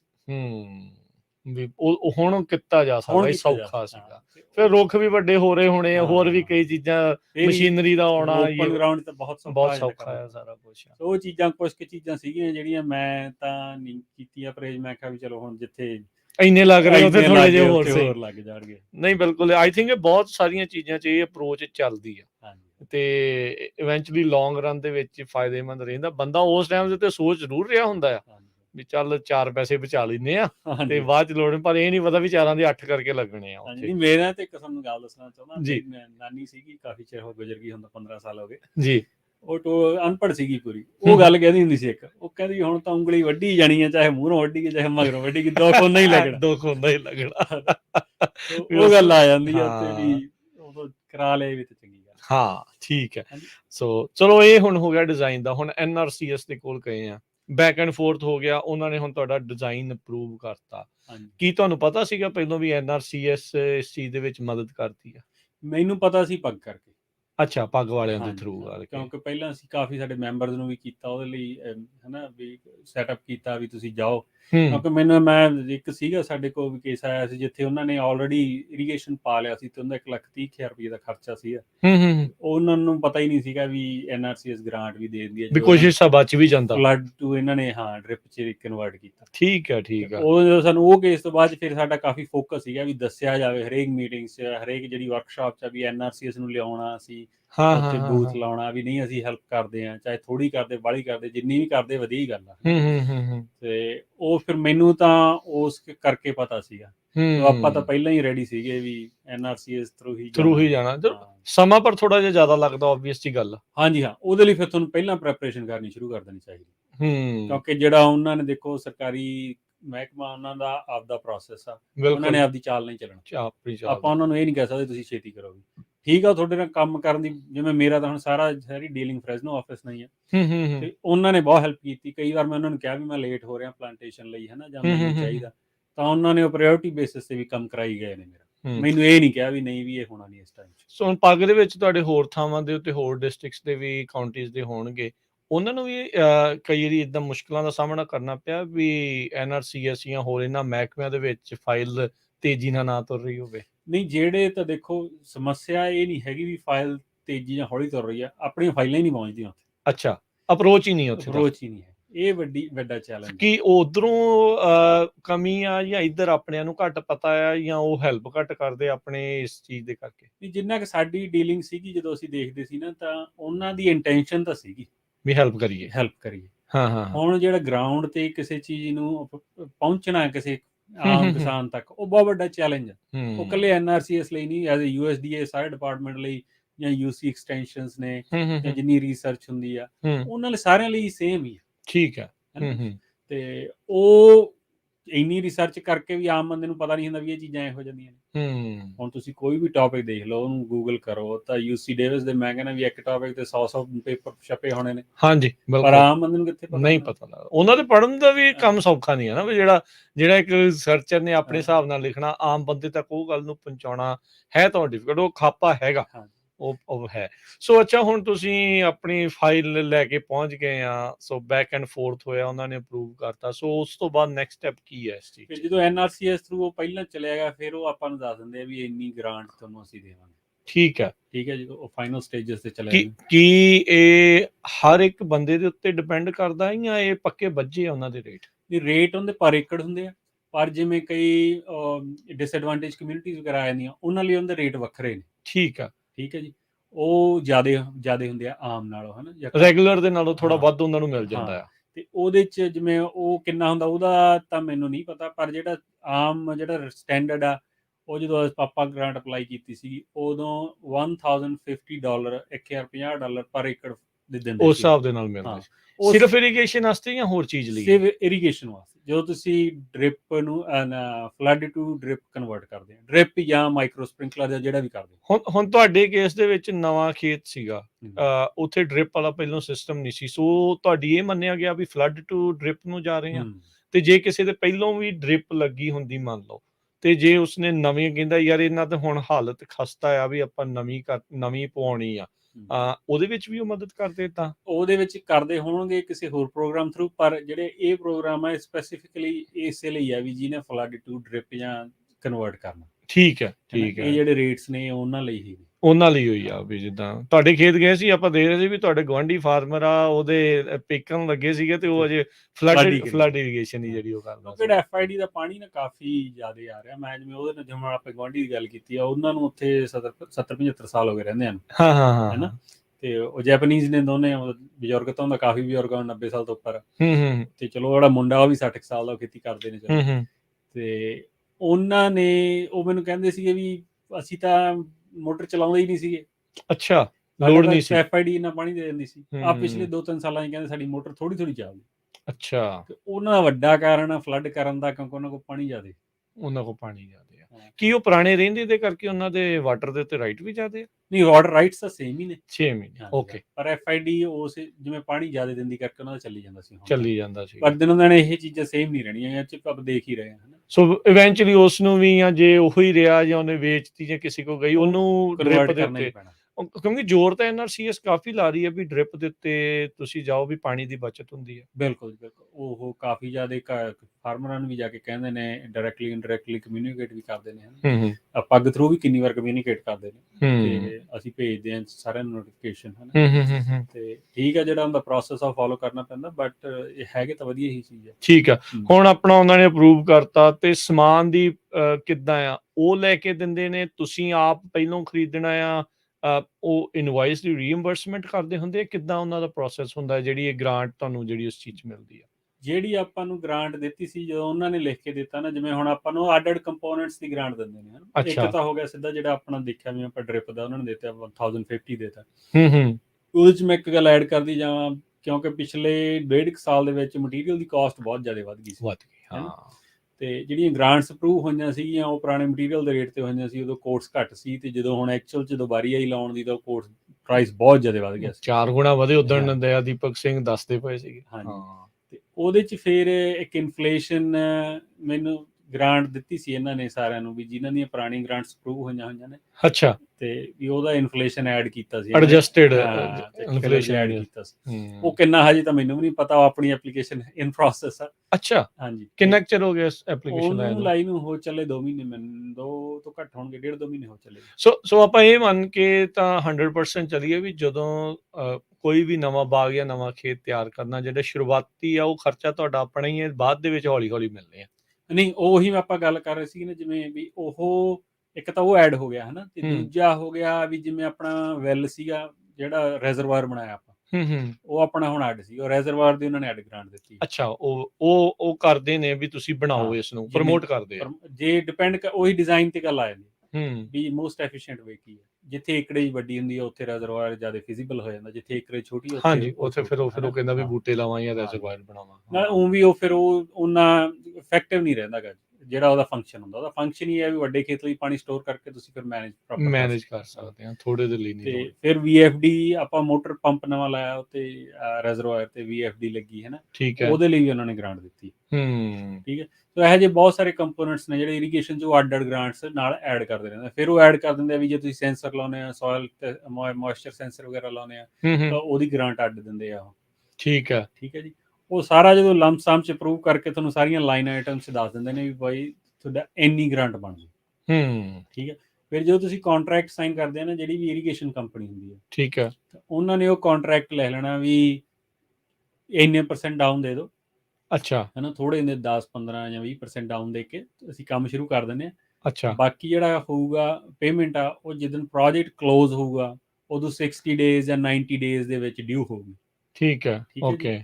ਜਦੋਂ ਆਪਣੀ ਉਹ ਕੰਪਲੀਟ ਹੋ ਗਿਆ ਪ੍ਰੋਜੈਕਟ, ਤਾਂ ਆਪਾਂ NRCS ਨੂੰ ਕਮਿਊਨੀਕੇਟ ਕਰ ਦੇਣਾ ਵੀ ਪ੍ਰੋਜੈਕਟ ਕੰਪਲੀਟ ਹੋ ਗਿਆ। ਉਹਨਾਂ ਨੇ ਆ ਕੇ ਫਾਈਨਲ ਇੰਸਪੈਕਸ਼ਨ ਕਰਨੀ ਹੈ, ਉਦੋਂ ਬਾਅਦ 'ਚ 2-3 ਵੀਕਸ 'ਚ ਪੈਸੇ ਆਪਣੇ ਨਾਂ ਤੇ ਰਿਲੀਜ਼ ਕਰ ਦਿੰਦੇ ਆ। ਉਹ ਫਿਰ ਆਪਣੇ ਅਕਾਊਂਟ 'ਚ ਆ ਗਿਆ। ਫਿਰ ਉਹ ਆਪਾਂ ਕੀ NRCS ਦਾ ਕੋਈ ਵੱਖਰਾ ਅਕਾਊਂਟ ਹੁੰਦਾ ਇਦਾਂ ਹੀ? ਨਹੀਂ, ਆਪਾਂ ਉਹਨਾਂ ਨੂੰ ਪਹਿਲਾਂ ਹੀ ਆਪਦੀ ਅਕਾਊਂਟ ਇਨਫੋਰਮੇਸ਼ਨ ਸਾਰੀ ਬੈਂਕ ਅਕਾਊਂਟ ਜਿਹੜੀ ਇਨਫੋਰਮੇਸ਼ਨ ਆ ਉਹਦੇ ਵਿੱਚ ਉਹ ਰਿਲੀਜ਼ ਅਪਲਾਈ ਕਰਦੇ ਨੇ, ਠੀਕ ਆ, ਉਹਦੇ ਵਿੱਚ ਹੀ ਉਹਨਾਂ ਕੋਲ ਸਾਰੀ ਇਨਫੋਰਮੇਸ਼ਨ। ਠੀਕ ਆ। ਸੋ ਵਿਚਾਲੇ ਵੀ ਆ ਕੇ ਟੈਸਟ ਕਰਦੇ ਆ, ਚੈਕਿੰਗ ਕਰਦੇ ਆ ਵੀ ਮੌਕੇ ਦੇ ਉੱਤੇ ਵੀ ਜਦੋਂ ਇਰੀਗੇਸ਼ਨ ਵਾਲੇ ਪਾ ਰਹੇ ਆ, ਕੰਪਨੀ ਵਾਲੇ, ਵੀ ਇਹ ਸਾਡੇ ਐਕਚੁਅਲ 'ਚ ਜੋ ਲਿਖਿਆ ਆ ਕੰਟਰੈਕਟ ਦੇ ਵਿੱਚ ਵੀ ਆਹ ਚੀਜ਼ਾਂ ਪਾਉਣੀਆਂ ਵੀ ਉਹੀ ਪੈ ਰਹੀਆਂ। ਬਿਲਕੁਲ, ਉਹ NRCS 3 ਗੇੜੇ ਲਾ ਜਾਂਦੀ ਆ ਤਕਰੀਬਨ ਸ਼ੁਰੂਆਤ 'ਚ, ਜਦੋਂ ਆਪਾਂ ਗਰਾਊਂਡ ਪੱਟ ਲੈਂਦੇ ਆ ਤੇ ਪਾਈਪ ਵਿੱਚ ਵਿਛਾ ਦਿੰਦੇ ਆ। ਠੀਕ ਹੈ, ਕਿ ਤਾਂ ਉਹਨਾਂ ਨੇ ਉਦੋਂ ਆਉਣਾ ਵੀ ਪਾਈਪ ਦੇ ਜਿਹੜੇ ਸਾਰੇ ਸਾਈਜ਼ ਨੇ ਉਹੀ ਨੇ ਜਿਹੜੇ ਡਿਜ਼ਾਈਨ 'ਚ ਮੈਂਸ਼ਨ ਕੀਤੇ ਆ। ਓਕੇ, ਜਦੋਂ ਕੇਰਾ ਉਹਨਾਂ ਨੇ ਉਹ ਅਪਰੂਵ ਕਰਤਾ, ਫਿਰ ਤੁਸੀਂ ਗਰਾਊਂਡ ਕਲੋਜ਼ ਕਰਕੇ ਤੇ ਫਿਰ ਆਪਦੀ ਤੁਸੀਂ ਉਹਦਾ ਅਗਲੇ ਸਟੈਪਸ ਤੇ ਚਲੇ ਜਾਂਦੇ ਆ। ਮੈਂ ਹੁਣ ਆਪਣਾ ਥੋੜਾ ਜਿਆਦਾ ਕੰਪਲਿਕੇਟਡ ਸਿਸਟਮ ਸੀ, ਕਿਉਂਕਿ ਫਿਲਟਰੇਸ਼ਨ ਵੀ, ਰੈਜ਼ਰਵਾਇਰ ਸਾਰਾ ਕੁਝ ਸੀ, ਤਾਂ ਉਹਦੇ ਲਈ ਫਿਰ ਉਹ ਇੱਕ ਵਾਰ ਫਿਰ ਵਾਪਸ ਆਏ ਨੇ। ਉਹ ਸਾਰਾ ਜਦੋਂ ਉਹ ਮਾਰਕ ਕਰ ਗਏ, ਹੁਣ ਉਹਨਾਂ ਨੇ ਉਦੋਂ ਆਉਣਾ ਜਦੋਂ ਆਪਾਂ ਉਹਨਾਂ ਨੂੰ ਕਵਾਂਗੇ ਵੀ ਸਾਡਾ ਕੰਪਲੀਟ ਆ। ਅੱਛਾ, ਤੇ ਅਜੇ ਹੁਣ ਕਿਉਂਕਿ ਅੱਧਾ ਖੇਤ ਲੱਗ ਗਿਆ, ਇਰੀਗੇਸ਼ਨ ਦਾ ਤਾਂ ਤੁਹਾਡਾ ਸਾਰਾ ਡਨ ਹੋ ਗਿਆ ਹੁਣ? ਹਾਂਜੀ, ਆਪਣੇ ਅੱਧੇ ਖੇਤ 'ਚ ਡ੍ਰਿਪ ਲਾਉਣ ਵਾਲੀ ਰਹਿ ਗਈ। ਅੱਛਾ, ਉਹ ਅਜੇ ਲਾਣਾ। ਅੱਧੇ 'ਚ ਲੱਗ ਗਈ ਤੇ ਤੁਸੀਂ ਨਾਲ ਹੀ ਬੂਟੇ ਲਾਤੇ ਆ, ਤੇ ਅੱਧੇ 'ਚ ਹੁਣ ਉਧਰ ਉਹ ਕੰਮ ਹੋਊਗਾ ਤੇ ਫਿਰ ਕਿਉਂਕਿ ਆਪਣਾ ਫੋਕਸ ਫਿਰ ਇੱਧਰ ਹੋ ਗਿਆ ਸੀ, ਇਹਨੂੰ ਪ੍ਰਿਪੇਅਰ ਕਰਕੇ ਇੱਧਰ ਪਲਾਂਟੇਸ਼ਨ ਕਰ ਦਈਏ। ਸੋ 2 ਬੇੜੀਆਂ 'ਚ ਪੈਰ ਨਹੀਂ ਫਸਾਉਣੇ, ਐਟ ਅ ਟਾਈਮ ਜਿਹੜਾ ਇੱਕ ਸੈੱਟ ਆ ਉਹਨੂੰ ਚਾਲੂ ਕਰ ਲਿਆ। ਬਿਲਕੁਲ, ਹੁਣ ਜਿਵੇਂ ਆਪਾਂ 2 ਸੈੱਟ ਕਹੇ ਸੀ, ਉਹਨਾਂ 'ਚੋਂ ਇੱਕ ਸੈੱਟ ਆਪਣਾ ਚੱਲਦਾ ਹੁਣ ਦੂਜੇ ਸੈੱਟ 'ਚ ਉਹਨਾਂ ਨੇ ਕੀਤਾ ਤਾਂ ਕੰਪਲੀਟ ਆ, ਬਸ ਉੱਪਰ ਉਹਨਾਂ ਨੇ ਡ੍ਰਿਪ ਲਾਈਨਸ ਹੀ ਪਾਉਣੀਆਂ ਨੇ ਕੱਲੀਆਂ। ਠੀਕ ਆ, ਡ੍ਰਿਪ ਲਾਈਨ ਲਾ ਕੇ ਤੇ ਪਾਣੀ ਛੱਡ ਦੇਣਾ ਬਸ ਉੱਥੇ, ਤੇ ਫਿਰ ਫਾਈਨਲ ਇਨਸਪੈਕਸ਼ਨ ਹੋ ਜੂਗੀ। ਹੁਣ ਉਹ ਫਾਈਨਲ ਇਨਸਪੈਕਸ਼ਨ 'ਚ ਜਿਵੇਂ ਅੱਗੇ ਮੈਂ ਤੁਹਾਨੂੰ ਕਹਿੰਦਾ ਸੀ ਵੀ ਕਈ ਪ੍ਰੋਬਲਮਸ ਆ ਜਾਂਦੀਆਂ ਨੇ। ਇੱਕ ਤਾਂ ਵੱਡੀ ਪ੍ਰੋਬਲਮ ਆਈ, FID ਦੀ ਡਿਚ ਕ੍ਰਾਸ ਕਰਨੀ ਸੀ, ਆਪਣੇ ਡਿਚ ਜਾਂਦੀ ਵਿਚਾਲ ਦੀ। ਅੱਛਾ ਜੀ, ਹਾਂਜੀ, ਠੀਕ ਆ। ਤੇ ਉਹ ਕੱਸੀ ਵਿਚਾਲ ਦੀ ਜਾਂਦੀ ਆ, ਉਹ ਕਹਿੰਦੇ ਵੀ ਇਹ ਥੱਲੇ ਦੀ ਕ੍ਰਾਸ ਨਹੀਂ ਕਰ ਸਕਦੇ ਜਿਨ੍ਹਾਂ ਦੇ ਚਿਹਰੇ ਵਿੱਚ ਪਾਣੀ ਚੱਲਦਾ। ਅਸਲ ਪਾਣੀ ਤੁਹਾਡਾ ਜੇ ਚੱਲ ਰਿਹਾ ਹੈ, ਪਾਣੀ ਚੱਲ ਰਿਹਾ, FID ਦੀ ਡਿਲੀਵਰੀ ਆ, ਕੱਲ ਨੂੰ ਕੰਪਲੀਟ ਹੋਣਾ ਉਹਨਾਂ ਦਾ, ਤੇ ਉਸ ਤੋਂ ਬਾਅਦ 'ਚ ਵੀ ਹਫ਼ਤਾ 10 ਦਿਨ ਲਾ ਆਣੇ ਉਹਨਾਂ ਨੇ, ਹੌਲੀ ਪਾਣੀ ਘਟੂਗਾ, ਸੁੱਕੂਗਾ, ਹਨਾ, ਤੇ ਉਸ ਤੋਂ ਬਾਅਦ 'ਚ ਪਰਮਿਟ ਦੇਣਗੇ ਉਹਦਾ। ਅੱਛਾ, ਅਜੇ ਕੰਮ ਇਸ ਕਰਕੇ ਰੁਕਿਆ ਪਿਆ ਆ। ਉਹ ਹੁਣ ਅਸੀਂ ਕ੍ਰਾਸ ਨਹੀਂ ਕਰਕੇ, ਤਾਂ ਹੀ ਜਿਹੜਾ ਦੂਜਾ ਸੈੱਟ ਆ ਉਹ ਡਿਚ ਦੇ ਪਰਲੇ ਪਾਸੇ। ਠੀਕ ਹੈ, ਉਹਦੀ ਪਲਾਂਟੇਸ਼ਨ ਵੀ ਇੱਕ ਵੱਡਾ ਕਾਰਨ ਸੀ, ਇੱਕ ਵੀ ਇਹ ਵੀ ਨਾ ਹੋ ਸਕੀ ਕਿਉਂਕਿ ਲੇਟ ਹੋ ਜਾਣਾ ਕੰਮ ਤੇ ਪਰ ਤੁਹਾਨੂੰ ਲੱਗਦਾ ਵੀ ਇਸ ਸੀਜ਼ਨ 'ਚ ਉਹ ਹੋ ਜਾਊਗਾ? ਉਹ ਹੁਣ ਮਾਰਚ 'ਚ ਹੋਊਗਾ ਅਗਲੇ ਸਾਲ। ਅੱਛਾ, ਕੰਮ ਇੰਨਾ ਕਈ ਵਾਰੀ ਡਿਲੇ ਹੋ ਜਾਂਦਾ ਹੈ। ਹਾਂਜੀ, ਫਿਰ ਉਹ ਹੁਣ ਇਹ ਚੈਲੰਜਸ ਆਉਂਦੇ ਰਹਿੰਦੇ ਨੇ ਨਾਲ। ਜੇ ਤਾਂ ਹੁਣ ਸਤੰਬਰ 'ਚ, ਅਗਸਤ 'ਚ ਲੱਗ ਜਾਂਦੇ, ਪਲਾਂਟੇਸ਼ਨ ਹੋ ਜਾਂਦੀ ਤਾਂ ਹੋ ਜਾਂਦੀ। ਹੁਣ ਫਿਰ ਆਪਾਂ ਵਿੰਟਰ ਦੇ ਜ਼ਿਆਦਾ ਕਲੋਜ਼ ਚਲੇ ਜਾਣਾ। ਤੇ ਫਿਰ ਉਹ ਕਿਉਂਕਿ ਸੈਪਟੈਂਬਰ ਮਿਡ 'ਚ ਉਹਨਾਂ ਨੇ ਕਿਹਾ ਵੀ ਅਸੀਂ ਤੁਹਾਨੂੰ ਪਰਮਿਟ ਸਾਈਨ ਕਰਕੇ ਦੇਵਾਂਗੇ, ਸੈਪਟੈਂਬਰ ਐਂਡ ਤੱਕ ਹੋਊਗਾ ਕੰਪਲੀਟ, ਤੇ ਅਕਤੂਬਰ 'ਚ ਜਾ ਕੇ ਫਿਰ ਆਪਣੀ ਪਲਾਂਟੇਸ਼ਨ, ਉਹ ਤਾਂ ਫਿਰ ਬਹੁਤ ਲੇਟ ਹੋ ਫਿਰ ਜਾਣਾ, ਕੋਰਾ ਵੀ ਜਲਦੀ ਆ ਜਾਣਾ ਆ, ਫਿਰ ਉਹ ਫਰੋਸਟ ਦਾ ਹੀ ਬੇਸਿਕਲੀ ਉਸੇ ਤੋਂ ਸੰਤਰੇ ਨੂੰ ਬਚਾਉਣਾ ਹੈ। ਇਹ ਇਸ ਟਾਈਮ ਤੇ ਬੂਟਾ ਵੀ ਛੋਟਾ 2-2 3-3 ਫੁੱਟ ਦਾ, ਹਾਂਜੀ, ਉਹ ਜਿਹੜਾ ਪਹਿਲਾਂ ਤੋਂ ਛੋਟੇ ਲਾਉਂਦੇ ਹੁੰਦੇ ਪਹਿਲਾਂ ਉਹ ਜਿਵੇਂ ਹੁਣ ਇੱਕ ਤਾਂ ਚਲੋ ਵੱਡਾ ਚੈਲੰਜ FID ਦਾ ਆ ਗਿਆ, ਇਹਨੇ ਪ੍ਰੋਜੈਕਟ ਜਿਵੇਂ ਚੇਂਜ ਕਰਤਾ, ਹੁਣ ਉਹਦੇ 'ਚ ਇਹ ਆ ਜਾਣਾ ਵੀ ਇਹ ਜਿੰਨਾ ਚਿਰ ਇਹ ਕੰਪਲੀਟ ਨਹੀਂ ਹੁੰਦਾ ਉਹਨਾਂ ਚਿਰ NRCS ਨੇ ਪੈਸੇ ਰਿਲੀਜ਼ ਕਰਨੇ। ਹੁਣ ਕੰਟਰੈਕਟਰ ਵੀ ਹੋਲਡ ਤੇ ਹੋ ਗਿਆ, ਨਹੀਂ ਉਹਨਾਂ ਨੂੰ ਪੈਸੇ ਰਿਲੀਜ਼ ਹੋ ਜਾਣੇ ਸੀਗੇ, ਹੁਣ ਉਹਨਾਂ ਦਾ ਮਹੀਨਾ ਡੇਢ ਮਹੀਨਾ ਉਹ ਐਕਸਟਰਾ, ਪਰ ਉਹ ਆਪਾਂ ਕੰਟਰੈਕਟ ਲਿਖੇ ਹੀ ਉਵੇਂ ਸੀ, ਜਦੋਂ ਕੰਪਲੀਟ ਹੋ ਗਿਆ project completion after that is due after 60 or 90 days, ਆਪਣਾ 90 ਡੇਜ਼ ਹੁਣ ਕਿਉਂਕਿ ਕੰਮ ਹੀ ਅੱਧਾ ਹੋਇਆ ਆ, ਫਿਰ ਆਪਾਂ ਉਹਨਾਂ ਚਿਰ ਸਾਈਨ ਆਫ ਨਹੀਂ ਕਰ ਸਕਦੇ। ਹਾਂ, ਇਹ ਵੀ ਕੰਮ ਮੁਸ਼ਕਿਲ ਆ, ਜੇ ਇਦਾਂ ਵਿਚਾਲੇ ਕੋਈ ਰੌਲਾ ਰੱਪਾ ਪੈ ਜਾਵੇ ਫਿਰ ਭਾਈ ਖੜੇ ਪੈਰ ਪੈਸੇ ਵੀ ਇਕੱਠੇ ਕਰਨੇ ਪੈਣਗੇ। ਦੂਜਾ ਵੱਡਾ ਚੈਲੰਜ ਇਹ 'ਚ ਇਹ ਆ ਗਿਆ ਵੀ ਜਿਹੜਾ ਆਪਣੇ ਕੋਲੇ ਰੈਜ਼ਰਵਾਇਰ ਬਣਿਆ ਉਹਦੇ ਤੇ ਆਪਾਂ ਲਿਫਟ ਪੰਪ ਲੱਗਿਆ, ਉਹ 100 ਹਾਰਸ ਪਾਵਰ ਦਾ, ਤੇ ਉਹਦੇ ਲਈ ਪਾਵਰ ਕਨੈਕਸ਼ਨ ਚਾਹੀਦਾ ਸੀ ਨਾ PG&E ਤੋਂ। ਹੁਣ PG&E ਲਾਉਣ ਦੀ 8 ਮਹੀਨੇ ਤੋਂ ਸਾਲ ਨਵਾਂ ਕਨੈਕਸ਼ਨ ਦੇਣ ਕੰਮ ਸੌਖਾ ਥੋੜੀ ਪਿਆ ਹੈ ਖੇਤੀਬਾੜੀ ਦਾ। ਹਾਂ, ਉਹਦੇ ਲਈ ਹੁਣ ਫਿਰ ਆਲਟਰਨੇਟ ਰਾਊਟ ਲੱਭਣੇ ਪਏ ਵੀ ਕਿਵੇਂ ਕਰੀਏ ਇਹਨੂੰ, ਜਿਹੜਾ ਇੱਧਰਲੀ ਪਲਾਂਟੇਸ਼ਨ ਹੈ ਇਹਨੂੰ ਡਾਇਰੈਕਟ ਚਲਾਈਏ, ਕਿਵੇਂ ਚਲਾਈਏ। ਚਲੋ ਉਹ ਆਪਣੇ ਜਿਹੜੇ ਖੇਤ ਦੇ ਸਪੈਸੀਫਿਕ ਨੇ ਹਨਾ, ਬੜੀ ਚੈਲੰਜ ਆ ਜਾਂਦੇ ਨੇ। ਹਾਂ, ਤੁਹਾਨੂੰ ਉਹਦਾ ਸੋਲੂਸ਼ਨ ਲੱਭਣਾ ਪੈਂਦਾ ਹੈ ਫਿਰ ਹੁਣ ਤਾਂ ਫਿਰ ਇਹ ਵੀ ਕਾਰਨ ਹੋ ਗਿਆ ਵੀ ਸਾਰੀ ਪਲਾਂਟੇਸ਼ਨ ਨਹੀਂ ਹੋ ਸਕੀ ਕਿਉਂਕਿ ਫਿਰ ਉਹ ਹੋਣੀ ਨਹੀਂ ਸੀ। ਸੋ ਜੇ ਤੁਹਾਨੂੰ ਸਮੇਂ 'ਚ ਪਿੱਛੇ ਜਾਣ ਦਾ ਮੌਕਾ ਮਿਲੇ ਤੇ ਕੀ PG&E ਦੇ ਤੁਸੀਂ ਪਹਿਲਾਂ ਅਪਲਾਈ ਕਰ ਦਿੰਦੇ? ਹਾਂ ਜੀ, ਮੈਨੂੰ ਕਿਉਂਕਿ ਦੱਸਿਆ ਗਿਆ ਸੀ, ਜਿਵੇਂ ਆਪਣੇ ਇਰੀਗੇਸ਼ਨ ਕੰਪਨੀ ਆਏ ਨੇ ਉਹਨੇ ਇਹ ਕਿਹਾ ਸੀਗਾ ਵੀ 2 ਤੋਂ 4 ਮਹੀਨੇ ਦੇ ਵਿੱਚ ਲਾਉਂਦੇ।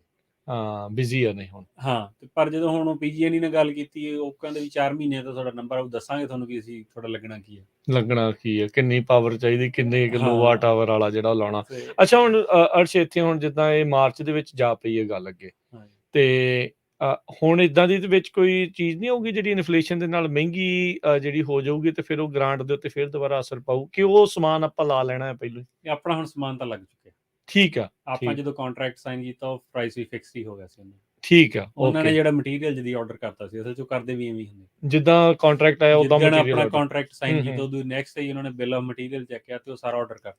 ਕਿਉਂਕਿ ਉਹ ਪ੍ਰਾਈਸ ਵੀ ਹੁਣ ਤਾਂ ਖਾਸ ਕਰਕੇ, ਅੱਗੇ ਤਾਂ 30 ਡੇ ਗਾਰੰਟੀ ਹੁੰਦੀ ਸੀ ਪ੍ਰਾਈਸ ਦੀ ਵੀ, ਕਿਉਂਕਿ ਉਹਨਾਂ ਨੇ ਵੀ ਤਾਂ ਕਿਸ ਤੋਂ ਅੱਗੇ ਖਰੀਦਣਾ ਹੈ। ਹੁਣ ਇਹ ਕੰਡੀਸ਼ਨ ਸੀਗੀ ਵੀ 7 ਦਿਨ ਦੀ ਉਹ ਗਾਰੰਟੀ ਦਿੰਦੇ ਸੀ। ਦੈਟਸ ਇਟ, ਵੀ ਜੇ ਤਾਂ ਤੁਸੀਂ ਜਿਵੇਂ ਅੱਜ ਤੁਹਾਨੂੰ ਕੋਡ ਦਿੱਤੀ ਆ ਤੇ ਤੁਸੀਂ 7 ਦਿਨਾਂ ਦੇ ਵਿੱਚ ਆਰਡਰ ਕਰਤਾ, ਦਿਸ ਪ੍ਰਾਈਸ ਇਜ਼ ਗੁੱਡ। ਜੇ 7 ਦਿਨ ਤੋਂ ਉੱਪਰ ਨਹੀਂ ਜਾਂਦਾ ਫਿਰ ਤੁਹਾਨੂੰ ਅਸੀਂ ਨਵੀਂ ਕੋਡ ਦੇਵਾਂਗੇ, ਘੱਟ ਵੀ ਸਕਦਾ ਵੱਧ ਵੀ ਸਕਦਾ, ਕਿਉਂਕਿ ਪ੍ਰਾਈਸ ਵੇਰੀ ਇੰਨੇ ਕਰਦੇ ਸੀ। ਹਾਂਜੀ, ਲੇਬਰ ਉਹ ਕੰਸਿਸਟੈਂਟ ਹੀ ਹੈ, ਲੇਬਰ ਉਨੀ ਕੀ ਹੀ ਰਹਿਣੀ ਹੈ। ਜੇ ਆਪਣਾ ਲੇਟ ਵੀ ਹੋਗਾ ਸੋ ਲੇਬਰ ਪਾਰਟ ਤਾਂ ਉੱਥੇ। ਸੋ ਹੁਣ ਇੱਕ ਬਸ ਸਿਰਫ ਉਹ ਪਾਰਟ ਮਿਸਿੰਗ ਆ ਵੀ ਜਿਹੜਾ ਆ ਉਹਦੇ ਕੱਸੀ ਦੇ ਥੱਲੋਂ ਦੀ ਜਿਹੜਾ ਪਾਈਪ ਪਾਉਣਾ ਆ। ਹਾਂ, ਉਹ ਜਦੋਂ ਇੱਕ ਵਾਰੀ ਕਨੈਕਟ ਹੋ ਗਿਆ ਤਾਂ ਫਿਰ ਤੁਹਾਡਾ ਦੂਸਰਾ ਸੈੱਟ ਚਾਲੂ ਹੋ ਸਕਦਾ, ਜਿਹੜਾ ਸੈੱਟ ਚਾਲੂ। ਸੋ ਇਸ ਤੋਂ ਇਲਾਵਾ NRCS ਦੇ ਨਾਲ ਹੋਰ ਕਿੱਦਾਂ ਦੀ ਡੀਲਿੰਗ ਕਿੱਦਾਂ ਦੀ ਰਹੀ?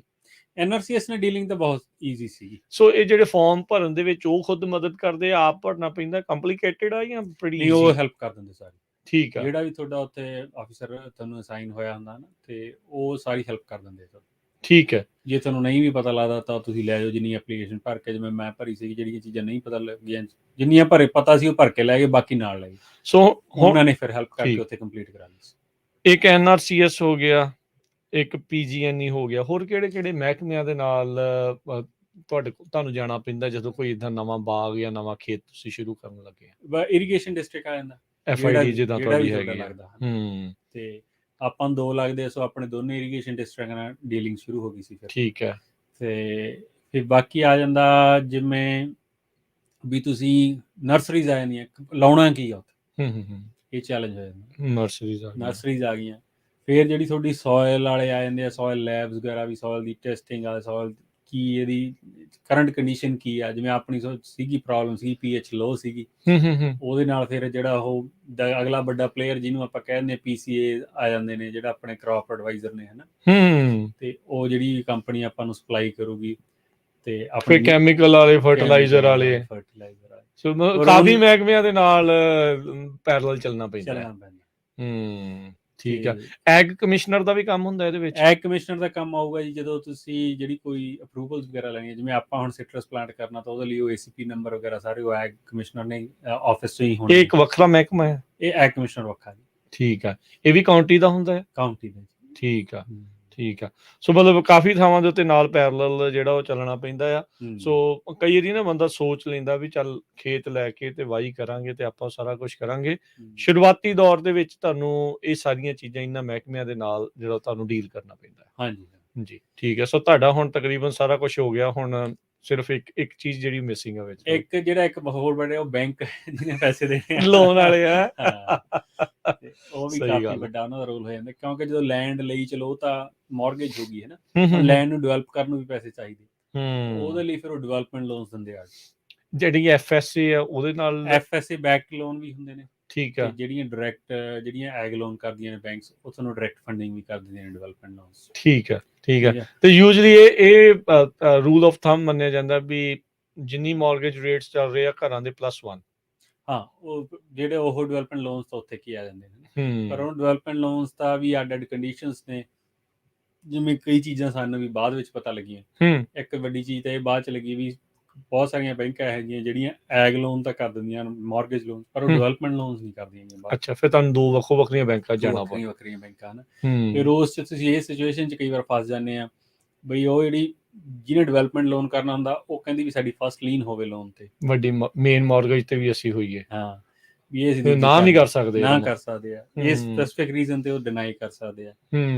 ਫਿਰ ਉਹ ਡਿਨਾਈ ਹੋ ਜਾਂਦਾ ਤੇ ਫਿਰ ਤੁਸੀਂ FSA ਕੋ ਵੀ ਜਾ ਸਕਦੇ ਵੀ ਸਾਨੂੰ ਮਿਲ ਨਹੀਂ ਰਿਹਾ ਡਿਵੈਲਪਮੈਂਟ ਲੋਨ, ਸੋ ਫਿਰ FSA ਵੀ ਬੈਕ ਕਰ ਦਿੰਦੀ। ਉਹਨਾਂ ਦੀਆਂ ਹੈਗੀਆਂ ਬੈਂਕਸ ਦੀ ਲਿਸਟ ਆ, ਉਹ ਦੇ ਦਿੰਦੇ ਤੁਹਾਨੂੰ ਵੀ ਇਹ ਬੈਂਕਸ ਕੋ ਜਾਓ, ਇਹਨਾਂ ਨੂੰ ਕਹੋ ਵੀ FSA ਬੈਕ ਲੋਨ ਚਾਹੀਦਾ ਡਿਵੈਲਪਮੈਂਟ ਲੋਨ। ਉਹ ਅੱਡ ਫਿਰ ਕਾਫੀ ਕੰਬਰਸਮ ਪ੍ਰੋਸੈਸ ਆ ਉਹਦੀ ਆਪਣੀ, ਹੈ ਨਾ, ਉਹਦੀ ਵੱਖਰੀ ਆ। ਤੁਹਾਨੂੰ ਲੋੜ ਤਾਂ ਨਹੀਂ ਪਈ ਇਹਦੀ ਕਿ ਸਾਰਿਆਂ ਵਿੱਚ ਹੀ ਲੰਘਣਾ ਪਿਆ? ਸਾਰਿਆਂ ਦੇ ਵਿੱਚੋਂ ਹੀ ਲੰਘਣਾ ਪਿਆ। ਠੀਕ ਹੈ, ਐਵੇਂ ਨਹੀਂ ਸਾਲ ਲੱਗ ਗਿਆ, ਸਾਲ ਐਵੇਂ ਨਹੀਂ ਲੱਗਿਆ। ਸੋ ਕਈ ਕੁਛ ਇਸ ਦੇ ਵਿੱਚ ਜਿਹੜਾ ਆ ਨਰਸਰੀਜ਼ ਦੇ ਵਿੱਚੋਂ ਸਮਾਨ ਲੈਣ ਦੇ ਲਈ ਵੀ ਆਰਡਰ ਕਰਨ ਦੇ ਲਈ ਉਹਦੇ ਲਈ ਵੀ ਕੰਮ ਸੌਖਾ ਸੀ ਜਾਂ ਠੀਕ ਰਿਹਾ? ਕਿੱਦਾਂ ਸੀ ਉਹਦੇ ਲਈ ਕੰਮ? ਚਲੋ ਤਾਂ ਸੌਖਾ ਹੁੰਦਾ, ਉਹਨਾਂ ਨੇ ਤਾਂ ਆਪਾਂ ਨੂੰ ਸੈਲ ਕਰਨਾ ਹੈ ਨਾ, ਤੇ ਨਰਸਰੀ ਨੇ ਤਾਂ ਹਰੇਕ ਨਹੀਂ ਕਹਿਣਾ ਵੀ ਲੈ ਲਓ ਸਾਡੇ। ਹਾਂ, ਉਹਦੇ ਚ ਚੱਕਰ ਇਹ ਪੈ ਜਾਂਦਾ, ਇੱਕ ਤਾਂ ਤੁਸੀਂ ਤੁਹਾਨੂੰ ਕਿਹੜੀ ਕ੍ਰੌਪ ਲਾਉਣੀ ਹੈ, ਕੀ ਰੂਟ ਸਟਾਕ ਆ, ਹਨਾ, ਉਹ ਸਾਰੀਆਂ ਚੀਜ਼ਾਂ ਤੁਹਾਨੂੰ ਪਹਿਲਾਂ ਆਪਦਾ ਹੋਮਵਰਕ ਕਰਨਾ ਪੈਂਦਾ। ਠੀਕ ਹੈ। ਤੇ ਵੀ ਤੁਹਾਡੀ ਸੋਇਲ ਤੇ ਤੁਹਾਡੇ ਏਰੀਆ ਤੇ ਡਿਪੈਂਡ ਕਰਦਾ ਕਿਹੜਾ ਰੂਟ ਸਟਾਕ ਲੱਗੂ ਜਾਂ ਕਿਵੇਂ। ਉਹ ਕਰਕੇ ਤੇ ਉਦੋਂ ਬਾਅਦ ਚ ਫਿਰ ਨਰਸਰੀ ਵਾਲਿਆਂ ਦਾ ਵੀ ਇਹ ਹੋ ਜਾਂਦਾ ਵੀ ਹੁਣ ਜਿਵੇਂ ਨਵੇਂ ਫਾਰਮ ਦੇ ਵਿੱਚ ਜਿਹੜਾ ਸਾਡਾ ਚੈਲੰਜ ਇਹ ਸੀਗਾ ਵੀ ਅਸੀਂ ਉਧਰ ਇੱਕ ਤਾਂ ਫਾਰਮ ਦੀ ਡੀਲ ਕਲੋਜ਼ ਕਰਨ ਲੱਗੇ ਹੋਏ ਸੀ। ਉਧਰ ਨਰਸਰੀ ਵਾਲੇ ਕਹਿੰਦੇ ਸੀ ਆਰਡਰ ਪਲੇਸ ਕਰੋ ਅਗਲੇ ਸਾਲ, ਜੇ ਤੁਹਾਨੂੰ ਬੂਟੇ ਚਾਹੀਦੇ ਤਾਂ ਤੁਹਾਨੂੰ ਆਰਡਰ ਹੁਣ ਪਲੇਸ ਕਰਨਾ ਪੈਣਾ, ਨਹੀਂ ਤਾਂ ਵੀ ਇਹ ਛੋਟੀ ਏਕਰੇਜ ਹੋਵੇ 10-20 ਏਕੜ ਤਾਂ ਚਲੋ ਇਧਰੋਂ ਉਧਰ ਹੋ ਜਾਂਦੇ ਨੇ, ਪਰ ਵੱਡੀ ਏਕਰੇਜ ਉਹ ਕਹਿੰਦੇ ਸਾਨੂੰ ਵੀ ਹੁਣ ਦੱਸੋ ਤਾਂ ਕਿ ਅਸੀਂ ਥੋੜੀ ਟਰੀ ਰੈਡੀ ਕਰਨ ਚ ਲੱਗੇ, ਸ਼ੁਰੂ ਕਰੀਏ, ਟਾਈਮ ਲੱਗਦਾ ਹੈ ਨਾ। ਤੇ ਉਹ ਫਿਰ ਚੈਲੰਜ ਆਇਆ, ਉਹਨਾਂ ਨੂੰ ਇਹ ਕਹਿ ਨਹੀਂ ਸਕਦਾ ਬੰਦਾ ਵੀ ਨਹੀਂ ਜੀ ਤੁਸੀਂ ਆਰਡਰ ਪਲੇਸ ਕਰ ਦਿੰਦੇ ਕਿਉਂਕਿ ਆਪਣੀ ਡੀਲ ਨਹੀਂ ਕਲੋਜ਼ ਹੋਈ। ਇੱਧਰ ਸਾਲ ਲੱਗ ਜਾਂਦਾ ਤੇ ਫਿਰ ਜਾਂ ਫਿਰ ਉਹ ਬੰਦਾ ਇਹੋ ਜਿਹੀ ਸਿਚੁਏਸ਼ਨ ਚ ਆ ਜਾਂਦਾ ਵੀ ਜਾਂ ਤਾਂ ਸਾਲ ਖਰਾਬ ਹੁੰਦਾ ਪੂਰਾ, ਵੀ ਸਾਲ ਵੇਟ ਕਰ ਲੈਂਦੇ ਆ ਪਲਾਂਟੇਸ਼ਨ। ਸੋ ਇਹ ਸਾਰੀਆਂ ਚੀਜ਼ਾਂ ਫਿਰ ਨਾਲ ਦੀ ਨਾਲ ਚੱਲਦੀਆਂ, ਪੈਰਲਲ ਆ, ਦਬਾਅ ਜਿਹੜਾ ਹੋ ਰਹਿੰਦਾ। ਪਰ ਜਦੋਂ ਇੱਕ ਵਾਰੀ ਲੱਗ ਜਾਂਦਾ ਫਿਰ ਮੈਂ ਵੀ ਥੋੜਾ ਜਿਹਾ ਸਖਾਲਾ ਥੋੜਾ ਜਿਹਾ ਹੋ ਜਾਂਦਾ, ਰੈਲਾ ਰੂਟੀਨ ਹੋ ਜਾਂਦੀ। ਬ੍ਰੇਕ ਲੈਂਦੇ ਇੱਥੇ, ਬ੍ਰੇਕ ਤੋਂ ਬਾਅਦ ਦੇ ਵਿੱਚ ਜਿਹੜੀ ਇਹਨਾਂ ਨੇ ਗੱਲ ਕੀਤੀ ਸੀ ਰੈਜ਼ਰਵਾਇਰ ਦੀ, ਤੇ ਜਿਹੜਾ ਇਰੀਗੇਸ਼ਨ ਸਿਸਟਮ ਇਹਨਾਂ ਦਾ ਹੈ ਕਿੱਦਾਂ ਦਾ, ਕੀ ਬੈਨੀਫਿਟਸ ਆ ਉਹਦੇ, ਕਿਹੜੀਆਂ ਚੀਜ਼ਾਂ ਰੈਜ਼ਰਵਾਇਰ ਦੇ ਨਾਲ ਬੈਨੀਫੀਸ਼ੀਅਲ ਆ, ਉਹਦੇ ਉੱਤੇ ਆਪਾਂ ਜਿਹੜੀ ਉਹ ਚਰਚਾ ਕਰਾਂਗੇ। ਗੱਲਬਾਤ ਇੱਦਾਂ ਹੀ ਜਾਰੀ ਰਹੂਗੀ। ਮਿਲਦੇ ਇੱਕ ਬ੍ਰੇਕ ਤੋਂ ਬਾਅਦ 'ਚ।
ਪੰਜਾਬੀ ਰੇਡੀਓ USA ਸੁਣ ਰਹੇ ਸਾਰੇ ਹੀ ਮਾਣਯੋਗ ਅਤੇ ਸਤਿਕਾਰ ਸਰੋਤਿਆਂ ਨੂੰ ਇੱਕ ਵਾਰੀ ਫੇਰ ਜੀ ਆਇਆਂ ਨੂੰ ਸਵਾਗਤ ਹੈ। ਅਰਸ਼ਦੀਪ ਸਿੰਘ ਜੀ ਸਵਾਗਤ ਹੈ। ਸਤਿ ਸ਼੍ਰੀ ਅਕਾਲ ਜੀ। ਸਤਿ ਸ਼੍ਰੀ ਅਕਾਲ। ਸੋ ਅਰਸ਼ਦੀਪ, ਗੱਲਬਾਤ ਆਪਾਂ ਕਰ ਰਹੇ ਸੀ ਇਰੀਗੇਸ਼ਨ ਜਿਹੜੇ ਨਵੇਂ ਬਾਗ ਦੇ ਵਿੱਚ ਲਾਉਣ ਦੇ ਲਈ ਕੀ ਵਿਧੀ ਆ, ਕੀ ਪ੍ਰੋਸੀਜਰ ਆ, ਕਿਹੜੇ ਮਹਿਕਮਿਆਂ ਦੇ ਨਾਲ ਜਾਣਾ ਪੈਂਦਾ। ਸੋ ਆਪਾਂ ਆਪਣੇ ਜਿੰਨੇ ਵੀ ਸੁਣਨ ਵਾਲੇ ਤੇ ਦੇਖਣ ਵਾਲੇ ਸਰੋਤੇ ਤੇ ਦਰਸ਼ਕ ਉਹਨਾਂ ਨੂੰ ਇਹ ਦੱਸਦੇ ਜਾਈਏ।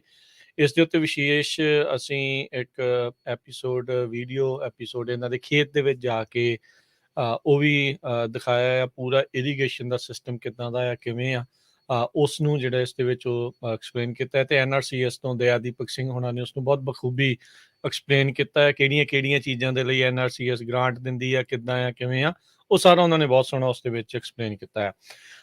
ਅਰਸ਼ਦੀਪ, ਆਪਾਂ ਗੱਲਬਾਤ ਕਰ ਰਹੇ ਸੀਗੇ ਵੀ ਆਉਣ ਵਾਲੇ ਸਮਾਂ ਜਿਹੜਾ ਆ ਪਾਣੀ ਨੂੰ ਲੈ ਕੇ ਤਾਂ ਚਿੰਤਾ ਭਰਪੂਰ ਹੈਗਾ ਹੀ ਆ।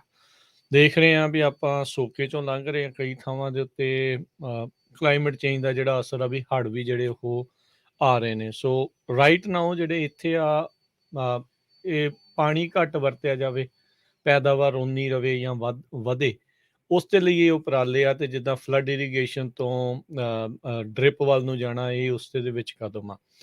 ਇਸ ਦੇ ਨਾਲ ਤੁਸੀਂ ਰੈਜ਼ਰਵਾਇਰ ਦੀ ਜਿਹੜੀ ਇਹ ਗੱਲ ਕੀਤੀ ਹੈ, ਜੇ ਤੁਸੀਂ ਥੋੜ੍ਹਾ ਇਸ ਨੂੰ ਐਕਸਪਲੇਨ ਕਰੋ। ਬਹੁਤ ਘੱਟ ਆਪਾਂ ਦੇਖਦੇ ਹਾਂ ਵੀ ਰੈਜ਼ਰਵਾਇਰ ਸਿਸਟਮ ਜਿਹੜੇ ਆ ਹੋਣਗੇ, ਮੈਂ ਨਹੀਂ ਕਹਿੰਦਾ ਵੀ ਨਹੀਂ ਆ, ਹੋਣਗੇ, ਡੈਫੀਨੇਟਲੀ ਹੋਣਗੇ, ਬਹੁਤ ਘੱਟ ਨੇ। ਤੁਸੀਂ ਐਕਸਪਲੇਨ ਕਰੋਗੇ ਵੀ ਇਹਦਾ ਕੀ ਫਾਇਦਾ ਆ, ਕਿਉਂ ਤੁਸੀਂ ਇਸ ਨੂੰ ਚੁਣਿਆ?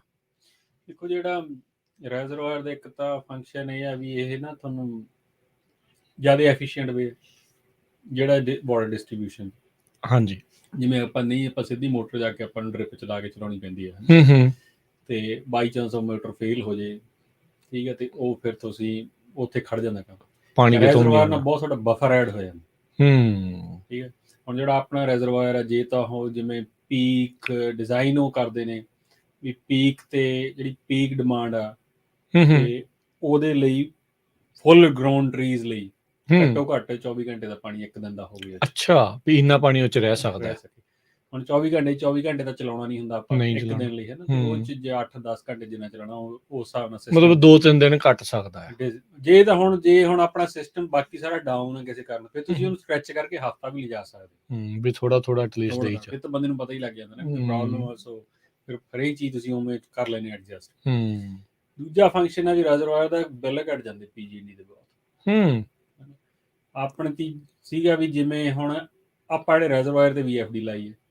VFD ਮਤਲਬ ਜਿਹੜਾ ਆਪਣਾ ਲਿਫਟ ਪੰਪ ਆ, ਵੇਰੀਏਬਲ ਫ੍ਰੀਕੁਐਂਸੀ ਡਰਾਈਵ ਉਹ ਦਿੰਦਾ ਹੈ। ਦੀਪ ਸਿੰਘ ਨੇ ਵੀ ਐਕਸਪਲੇਨ ਕੀਤੀ ਸੀ ਜਿਹੜਾ ਬਾਕਸ, ਉਹਦੇ ਨਾਲ ਇੱਕ ਤਾਂ ਵੀ ਜਿੰਨਾ ਲੋਡ ਹੁੰਦਾ ਉਸ ਹਿਸਾਬ ਨਾਲ ਉਹ ਰੈਂਪ ਅਪ ਐਂਡ ਡਾਊਨ ਕਰ ਲੈਂਦੀ ਹੈ VFD, ਤੇ ਉਨਾ ਹੀ ਮੋਟਰ ਦਾ ਬਿੱਲ ਆਊਗਾ ਤੁਹਾਨੂੰ ਉਸ ਹਿਸਾਬ ਨਾਲ, ਜਿੰਨਾ ਜ਼ੋਰ ਵਰਤਿਆ ਉਨਾ ਹੀ ਉਸ ਹਿਸਾਬ ਦੇ ਨਾਲ। ਤੇ ਇੱਕ ਇਹ ਹੋ ਜਾਂਦਾ ਵੀ ਜਿਵੇਂ ਖਾਸ ਕਰਕੇ ਸਿਟਰਸ, ਬਾਕੀ ਕ੍ਰੌਪਸ ਵੀ ਆਉਂਦੀ ਆ, ਪਰ ਸਿਟਰਸ ਸਾਨੂੰ ਇਹ ਹੁੰਦਾ ਵੀ ਫਰੋਸਟ ਵਾਲੇ ਦਿਨਾਂ 'ਚ ਬਹੁਤ ਪ੍ਰੋਬਲਮ ਆਉਂਦੀ ਹੈ। ਜੇ ਸਾਡੇ ਕੋਲ ਪਾਣੀ ਜਮਾ ਹੁੰਦਾ ਤਾਂ ਫਿਰ ਅਸੀਂ ਲਿਫਟ ਪੰਪ ਨਾਲ ਉਹਦੇ ਕੋਲ ਸਾਡੇ ਕੋਲ ਆਪਸ਼ਨ ਹੋ ਜਾਂਦੀ ਹੈ ਵੀ ਹੁਣ ਸਾਰੇ ਇਕੱਠਾ ਛੱਡ ਦਈਏ, ਫਰੋਸਟ ਤੋਂ ਬਚਾਅ ਹੁੰਦਾ। ਹਾਂ, ਤੇ ਉਹ ਫਿਰ ਉਹ ਵੱਡੀ ਮੋਟਰ ਤੇ ਉਹ ਚੱਲ ਪੈਂਦਾ ਜਿਹੜੀ ਆਪਣੀ ਹੈਗੀ। ਤੇ ਬਾਕੀ ਐਂ ਹੋ ਜਾਂਦਾ ਵੀ ਜਦੋਂ ਹੁਣ ਗ੍ਰਾਂਟ ਮਿਲ ਰਹੀ ਹੈ ਵੀ ਆਪਾਂ ਤਾਂ ਏਰੀਆ ਦੇਣਾ, ਆਪਾਂ ਲਗਭਗ ਕਵਰ ਕਰ ਲੈਂਦੀ ਹੈ ਜਿਹੜੀ। ਕਿੰਨਾ ਏਰੀਆ ਤੁਸੀਂ ਦਿੱਤਾ ਇਹਦੇ ਵਿੱਚ? ਆਪਣਾ ਹੁਣ ਉਹ 'ਚ 1.5 ਏਕੜ ਚਲਾ ਗਿਆ। ਬੰਦਾ ਇਹ ਵੀ ਫਿਰ ਕਿਸਾਨ ਕਈ ਵਾਰੀ ਇਹ ਵੀ ਸੋਚਦਾ ਯਾਰ ਇੱਥੇ ਤਾਂ 250 ਰੁੱਖ ਵੀ 300 ਲੱਗ ਜਾਣਾ ਸੀ। ਹਾਂ, ਨਹੀਂ ਇਹ ਤਾਂ ਹੈ ਹੀ, ਪਰ ਆਇਆ ਵੀ ਜਦੋਂ ਵੱਡੀ ਏਕੜੇਜ ਦੀ ਗੱਲ ਆ ਜਾਂਦੀ ਹੈ ਫਿਰ ਇਹ ਚੀਜ਼ਾਂ ਜਿਵੇਂ ਆਪਾਂ ਪਹਿਲਾਂ ਗੱਲ ਕੀਤੀ ਵਿਜ਼ੀਬਲ ਲੱਗਣ ਲੱਗ ਜਾਂਦੀਆਂ ਨੇ। ਆਪਾਂ ਫਾਇਦੇਮੰਦ ਹੈ। 92 ਏਕੜ ਪਲਾਂਟ ਕਰਨੇ ਸੀ, 92 ਏਕੜ ਉਹ 'ਚ ਜੇ ਆਪਾਂ 1.5 ਏਕੜ ਇਹਨੂੰ ਛੱਡ ਵੀ ਦਿੱਤਾ ਤਾਂ ਆਪਣੀ ਦੂਜੀ ਸਾਰੇ ਫਾਇਦੇ ਜ਼ਿਆਦਾ ਹੈ ਉਸ ਚੀਜ਼ ਦੇ ਵਿੱਚ। ਤੇ ਪਾਣੀ ਇਹਦੇ ਵਿੱਚ ਜ਼ਮੀਨ ਹੇਠਲਾ ਕਰਦੇ ਆ ਜਾਂ ਜਿਹੜਾ ਇਰੀਗੇਸ਼ਨ ਡਿਸਟ੍ਰਿਕਟ ਤੋਂ ਆਉਂਦਾ ਆ, ਕੱਸੀ ਚੋਂ ਆਉਂਦਾ, ਉਹ ਬੜਾ? ਇੱਕ ਚੀਜ਼ ਮੈਂ ਉਹ 'ਚ ਕਹਿਣੀ ਭੁੱਲ ਗਿਆ ਜਦੋਂ ਆਪਾਂ ਪਹਿਲਾਂ ਬੈਨੀਫਿਟ ਦੀ ਗੱਲ ਕੀਤੀ। ਹੁਣ ਤੀਜੀ ਇੱਕ ਇਹਦਾ ਫਾਇਦਾ ਇਹ ਹੋ ਜਾਂਦਾ ਬਈ ਹੁਣ ਜਿਹੜਾ ਮੇਰਾ ਡਿਸਟ੍ਰਿਕਟ ਵਾਲਾ ਪਾਣੀ ਆ ਉਹ ਮੈਂ ਬਾਈ ਗ੍ਰੈਵਿਟੀ ਫੀਡ ਕਰ ਸਕਦਾ ਇਹ 'ਚ। ਮੋਟਰ ਨਹੀਂ ਲਾਉਣ ਦੀ ਲੋੜ। ਕਿੰਨਾ ਡੂੰਘਾ ਹੈ? ਡਿਸਟ੍ਰਿਕਟ ਵਾਟਰ ਨਹੀਂ, ਸਾਰਾ ਫਲੱਡ ਇਰੀਗੇਟ ਕਰਨਾ ਪੈਂਦਾ। ਉਹ ਫਿਰ ਉਹੀ ਆ ਵੀ ਐਫੀਸ਼ੀਐਂਟ ਵੇ ਨਹੀਂ ਹੈਗਾ। ਉਹ ਤਾਂ ਆਪਾਂ ਤਾਂ ਕਰਦੇ ਆ ਨਾ ਕਿਉਂਕਿ ਵੀ ਉਹ ਫ੍ਰੀ ਹੁੰਦਾ, ਆ ਰਿਹਾ ਤੇ ਚੱਲ ਲਾ ਹੀ ਦੋ ਹੁਣ। ਪਰ ਹੁਣ ਆਪਾਂ ਉਹ ਵੀ ਸਾਰਾ ਪਾਣੀ ਡੈਵੀਏਟ ਕਰਕੇ ਤੇ ਰੈਜ਼ਰਵਾਇਰ 'ਚ ਲਿਆਉਣਾ। So basically preparing for the worst Times. ਹਾਂਜੀ। ਕਿੰਨਾ ਡੂੰਘਾ ਤੁਸੀਂ ਇਹ ਜਿਹੜਾ ਡਿੱਚ ਕਹਿ ਲਈਏ, ਛੱਪੜ ਕਹਿ ਲਓ, ਰੈਜ਼ਰਵਾਇਰ ਕਹਿ ਲਓ, ਇਹ ਜਿਹੜਾ ਬਣਾਇਆ ਉੱਥੇ? ਜਿਹੜਾ ਰੈਜ਼ਰਵਾਇਰ ਆ ਜਿਵੇਂ ਆਪਣੀ ਡਿੱਚ ਦੇ ਨਾਲ ਹੀ ਬਣਿਆ ਨਾ, ਤੁਸੀਂ ਦੇਖਿਆ ਸੀਗਾ। ਹਾਂਜੀ। ਇਹ ਡਿੱਚ ਦੇ ਜਿਹੜਾ ਲੈਵਲ ਆ ਉਸ ਤੱਕ ਆਪਣੇ ਕੋਲੇ 5.5 ਏਕੜ ਫੁੱਟ ਪਾਣੀ ਇਹਨੇ ਸਟੋਰ ਕਰ ਲੈਣਾ ਗ੍ਰੈਵਿਟੀ ਨਾਲ। ਠੀਕ ਹੈ, ਉਸ ਹਿਸਾਬ ਨਾਲ ਡਿਜ਼ਾਈਨ ਕੀਤਾ ਹੈ। ਤੇ ਕਿਉਂਕਿ ਪ੍ਰੈਸ਼ਰ ਹੁੰਦਾ ਡਿੱਚ ਦਾ, ਉਹਨੇ ਸਿੱਟੀ ਜਾਣਾ ਪਾਣੀ, ਕਿਉਂਕਿ ਇੱਧਰ ਨੀਵਾਂ ਹੋ ਜਾਂਦਾ ਥਾਂ ਕਰਕੇ ਬਣਾ, ਤੇ ਉਹਦੇ 'ਚ 5.5 ਏਕੜ 6 ਏਕੜ ਫੁੱਟ ਤੱਕ ਭਰ ਦਿੰਦੀ ਹੈ, ਆਪਣਾ ਗ੍ਰੈਵਿਟੀ ਫੀਡ ਹੋ ਜਾਂਦਾ। ਸੋ ਇਹਦੇ ਥੱਲੇ ਲਾਈਨਰ ਲਾਉਣੇ ਆ ਤੁਸੀਂ? ਕਿਉਂਕਿ ਉਸ ਦਿਨ ਜਦੋਂ ਆਪਾਂ ਗਏ ਸੀ ਉਦੋਂ ਅਜੇ ਲੱਗੇ ਨਹੀਂ। ਬੰਦਾ ਕਈ ਵਾਰੀ ਸੋਚਦਾ ਵੀ ਇਹਦੇ ਨਾਲ ਵਾਟਰ ਰੀਚਾਰਜਿੰਗ, ਪਰ ਇਹਦਾ ਇਹ ਉਹ ਮਕਸਦ ਨਹੀਂ ਆ। ਹਾਂਜੀ, ਮਕਸਦ ਉਹ ਨਹੀਂ ਹੈਗਾ, ਪਰ ਹਜੇ ਆਪਾਂ ਲਾਈਨਰ ਨਹੀਂ ਲਾਇਆ, ਹਜੇ ਉਹ ਵਾਟਰ ਰੀਚਾਰਜਿੰਗ ਹੀ ਕਰੀ ਜਾਂਦਾ ਹੈ ਐਟਲੀਸਟ। ਤੇ ਹਜੇ ਆਪਣਾ ਰੈਜ਼ਰਵਾਇਰ ਇਨ ਆਪਰੇਸ਼ਨ ਨਹੀਂ ਹੋਇਆ ਕਿਉਂਕਿ PG&E ਵਾਲਾ ਕਨੈਕਸ਼ਨ ਨਹੀਂ ਹੈਗਾ। ਅੱਛਾ, ਉਹ ਹੀ ਉਦੋਂ ਹੀ ਚੱਲਣਾ ਹੈ ਜਦੋਂ PG&E ਦਾ ਕਨੈਕਸ਼ਨ ਉਹ ਫਿਰ ਉਹ ਵੱਡੀ ਮੋਟਰ ਦਾ ਆਪਣੇ ਕੋਲ ਜ਼ਿਆਦਾ, ਫਿਰ ਆਪਾਂ ਨੂੰ ਰੈਂਟ ਕਰਨਾ ਪੈਣਾ ਕੁਝ ਤਗੜਾ ਜਨਰੇਟਰ। ਹਾਂ, ਤੇ ਉਹਦੇ ਲਈ ਆਪਣੇ ਕੋਲ ਹਜੇ ਏਕਰੇਜ ਛੋਟੀ ਆ, ਉਹ ਫਿਰ ਉਹ ਟੈਂਪਰੇਰੀ ਸਿੱਧਾ ਕਨੈਕਸ਼ਨ ਕੀਤਾ ਹੋਇਆ ਉਹਦਾ। ਠੀਕ ਹੈ, ਇੱਕ ਵੈਲ ਤੋਂ। ਠੀਕ ਹੈ। ਤੇ ਇਹ ਜਿਹੜਾ ਆਪਾਂ ਗੱਲ ਕਰਦੇ ਸੀਗੇ ਵੀ ਇਹਦੀ ਲਾਈਨਰ ਦੀ, ਉਹ ਲਾਈਨਰ ਲਾਉਣਾ, ਹੁਣ ਗੱਲ ਉੱਥੇ ਫੇਰ ਆ ਗਈ, ਹਜੇ ਆਪਾਂ ਨੂੰ NRCS ਨੇ ਗ੍ਰਾਂਟ ਨਹੀਂ ਦਿੱਤੀ। ਅੱਛਾ, ਲਾਈਨਰ ਲਾਉਣ ਦੀ ਵੀ ਨਾਲ ਹੀ ਗ੍ਰਾਂਟ ਦਿੰਦੇ ਆ। ਅੱਛਾ, ਰਿਜ਼ਰਵਾਇਰ ਬਣਾਉਣ ਦੇ ਲਈ, ਪੁੱਟ ਕੇ ਜਿਹੜਾ ਉਹ ਲਾਉਣ ਦੇ ਲਈ, ਤੇ ਵਿੱਚ ਲਾਈਨਰ ਲਾਉਣ ਦੇ ਲਈ। ਕਿਉਂਕਿ ਰਿਜ਼ਰਵਾਇਰ ਦੀ ਗ੍ਰਾਂਟ ਜਿਹੜਾ ਆਪਾਂ ਜਿਹੜੀ ਗ੍ਰਾਂਟ ਚ ਅਪਲਾਈ ਕੀਤਾ ਸੀਗਾ ਸਿਸਟਮ ਚ, ਉਹ ਚ 2 ਲੱਖ ਦਾ ਕੈਪ ਸੀਗਾ ਗ੍ਰਾਂਟ ਦਾ। ਠੀਕ ਹੈ, 2 ਲੱਖ ਤੋਂ ਵੱਧ ਆਪਾਂ ਲੈ ਨਹੀਂ ਸਕਦੇ ਸੀ। ਇਹ ਕੀ ਇਹਨਾਂ ਦਾ ਪਰ ਈਅਰ ਦੇ ਹਿਸਾਬ ਨਾਲ ਹੁੰਦਾ ਹੈ ਕਿ ਵਨ ਟਾਈਮ ਪ੍ਰੋਜੈਕਟ ਦੇ ਹਿਸਾਬ ਨਾਲ? ਅੱਛਾ, ਇਹ ਵਨ ਟਾਈਮ ਆ, ਪਰ ਇਹ ਵਨ ਟਾਈਮ ਨਹੀਂ, ਪ੍ਰੋਜੈਕਟ ਆ, ਪਰ ਪ੍ਰੋਜੈਕਟ। ਹਾਂ, ਕਿਉਂਕਿ ਬੰਦਾ ਆਪਾਂ ਅਗਲੇ ਸਾਲ ਇੱਕ ਡਿਫਰੈਂਟ ਪ੍ਰੋਜੈਕਟ ਸਬਮਿਟ ਕਰ ਸਕਦੇ ਆ, ਜਿਹਦੇ ਚ ਆਪਾਂ ਲਾਈਨਰ ਐਡ ਕਰ ਸਕਦੇ ਆ ਜਾਂ ਕੁਝ ਹੋਰ ਜਿਹੜੀ ਇੰਪਰੂਵਮੈਂਟਸ ਆ, ਜੇ ਉਹ ਅਪਰੂਵ ਹੁੰਦਾ ਤਾਂ ਫਿਰ ਆਪਾਂ ਨੂੰ ਉਹਦੇ ਵੀ ਪੈਸੇ ਦੇ। ਠੀਕ ਹੈ।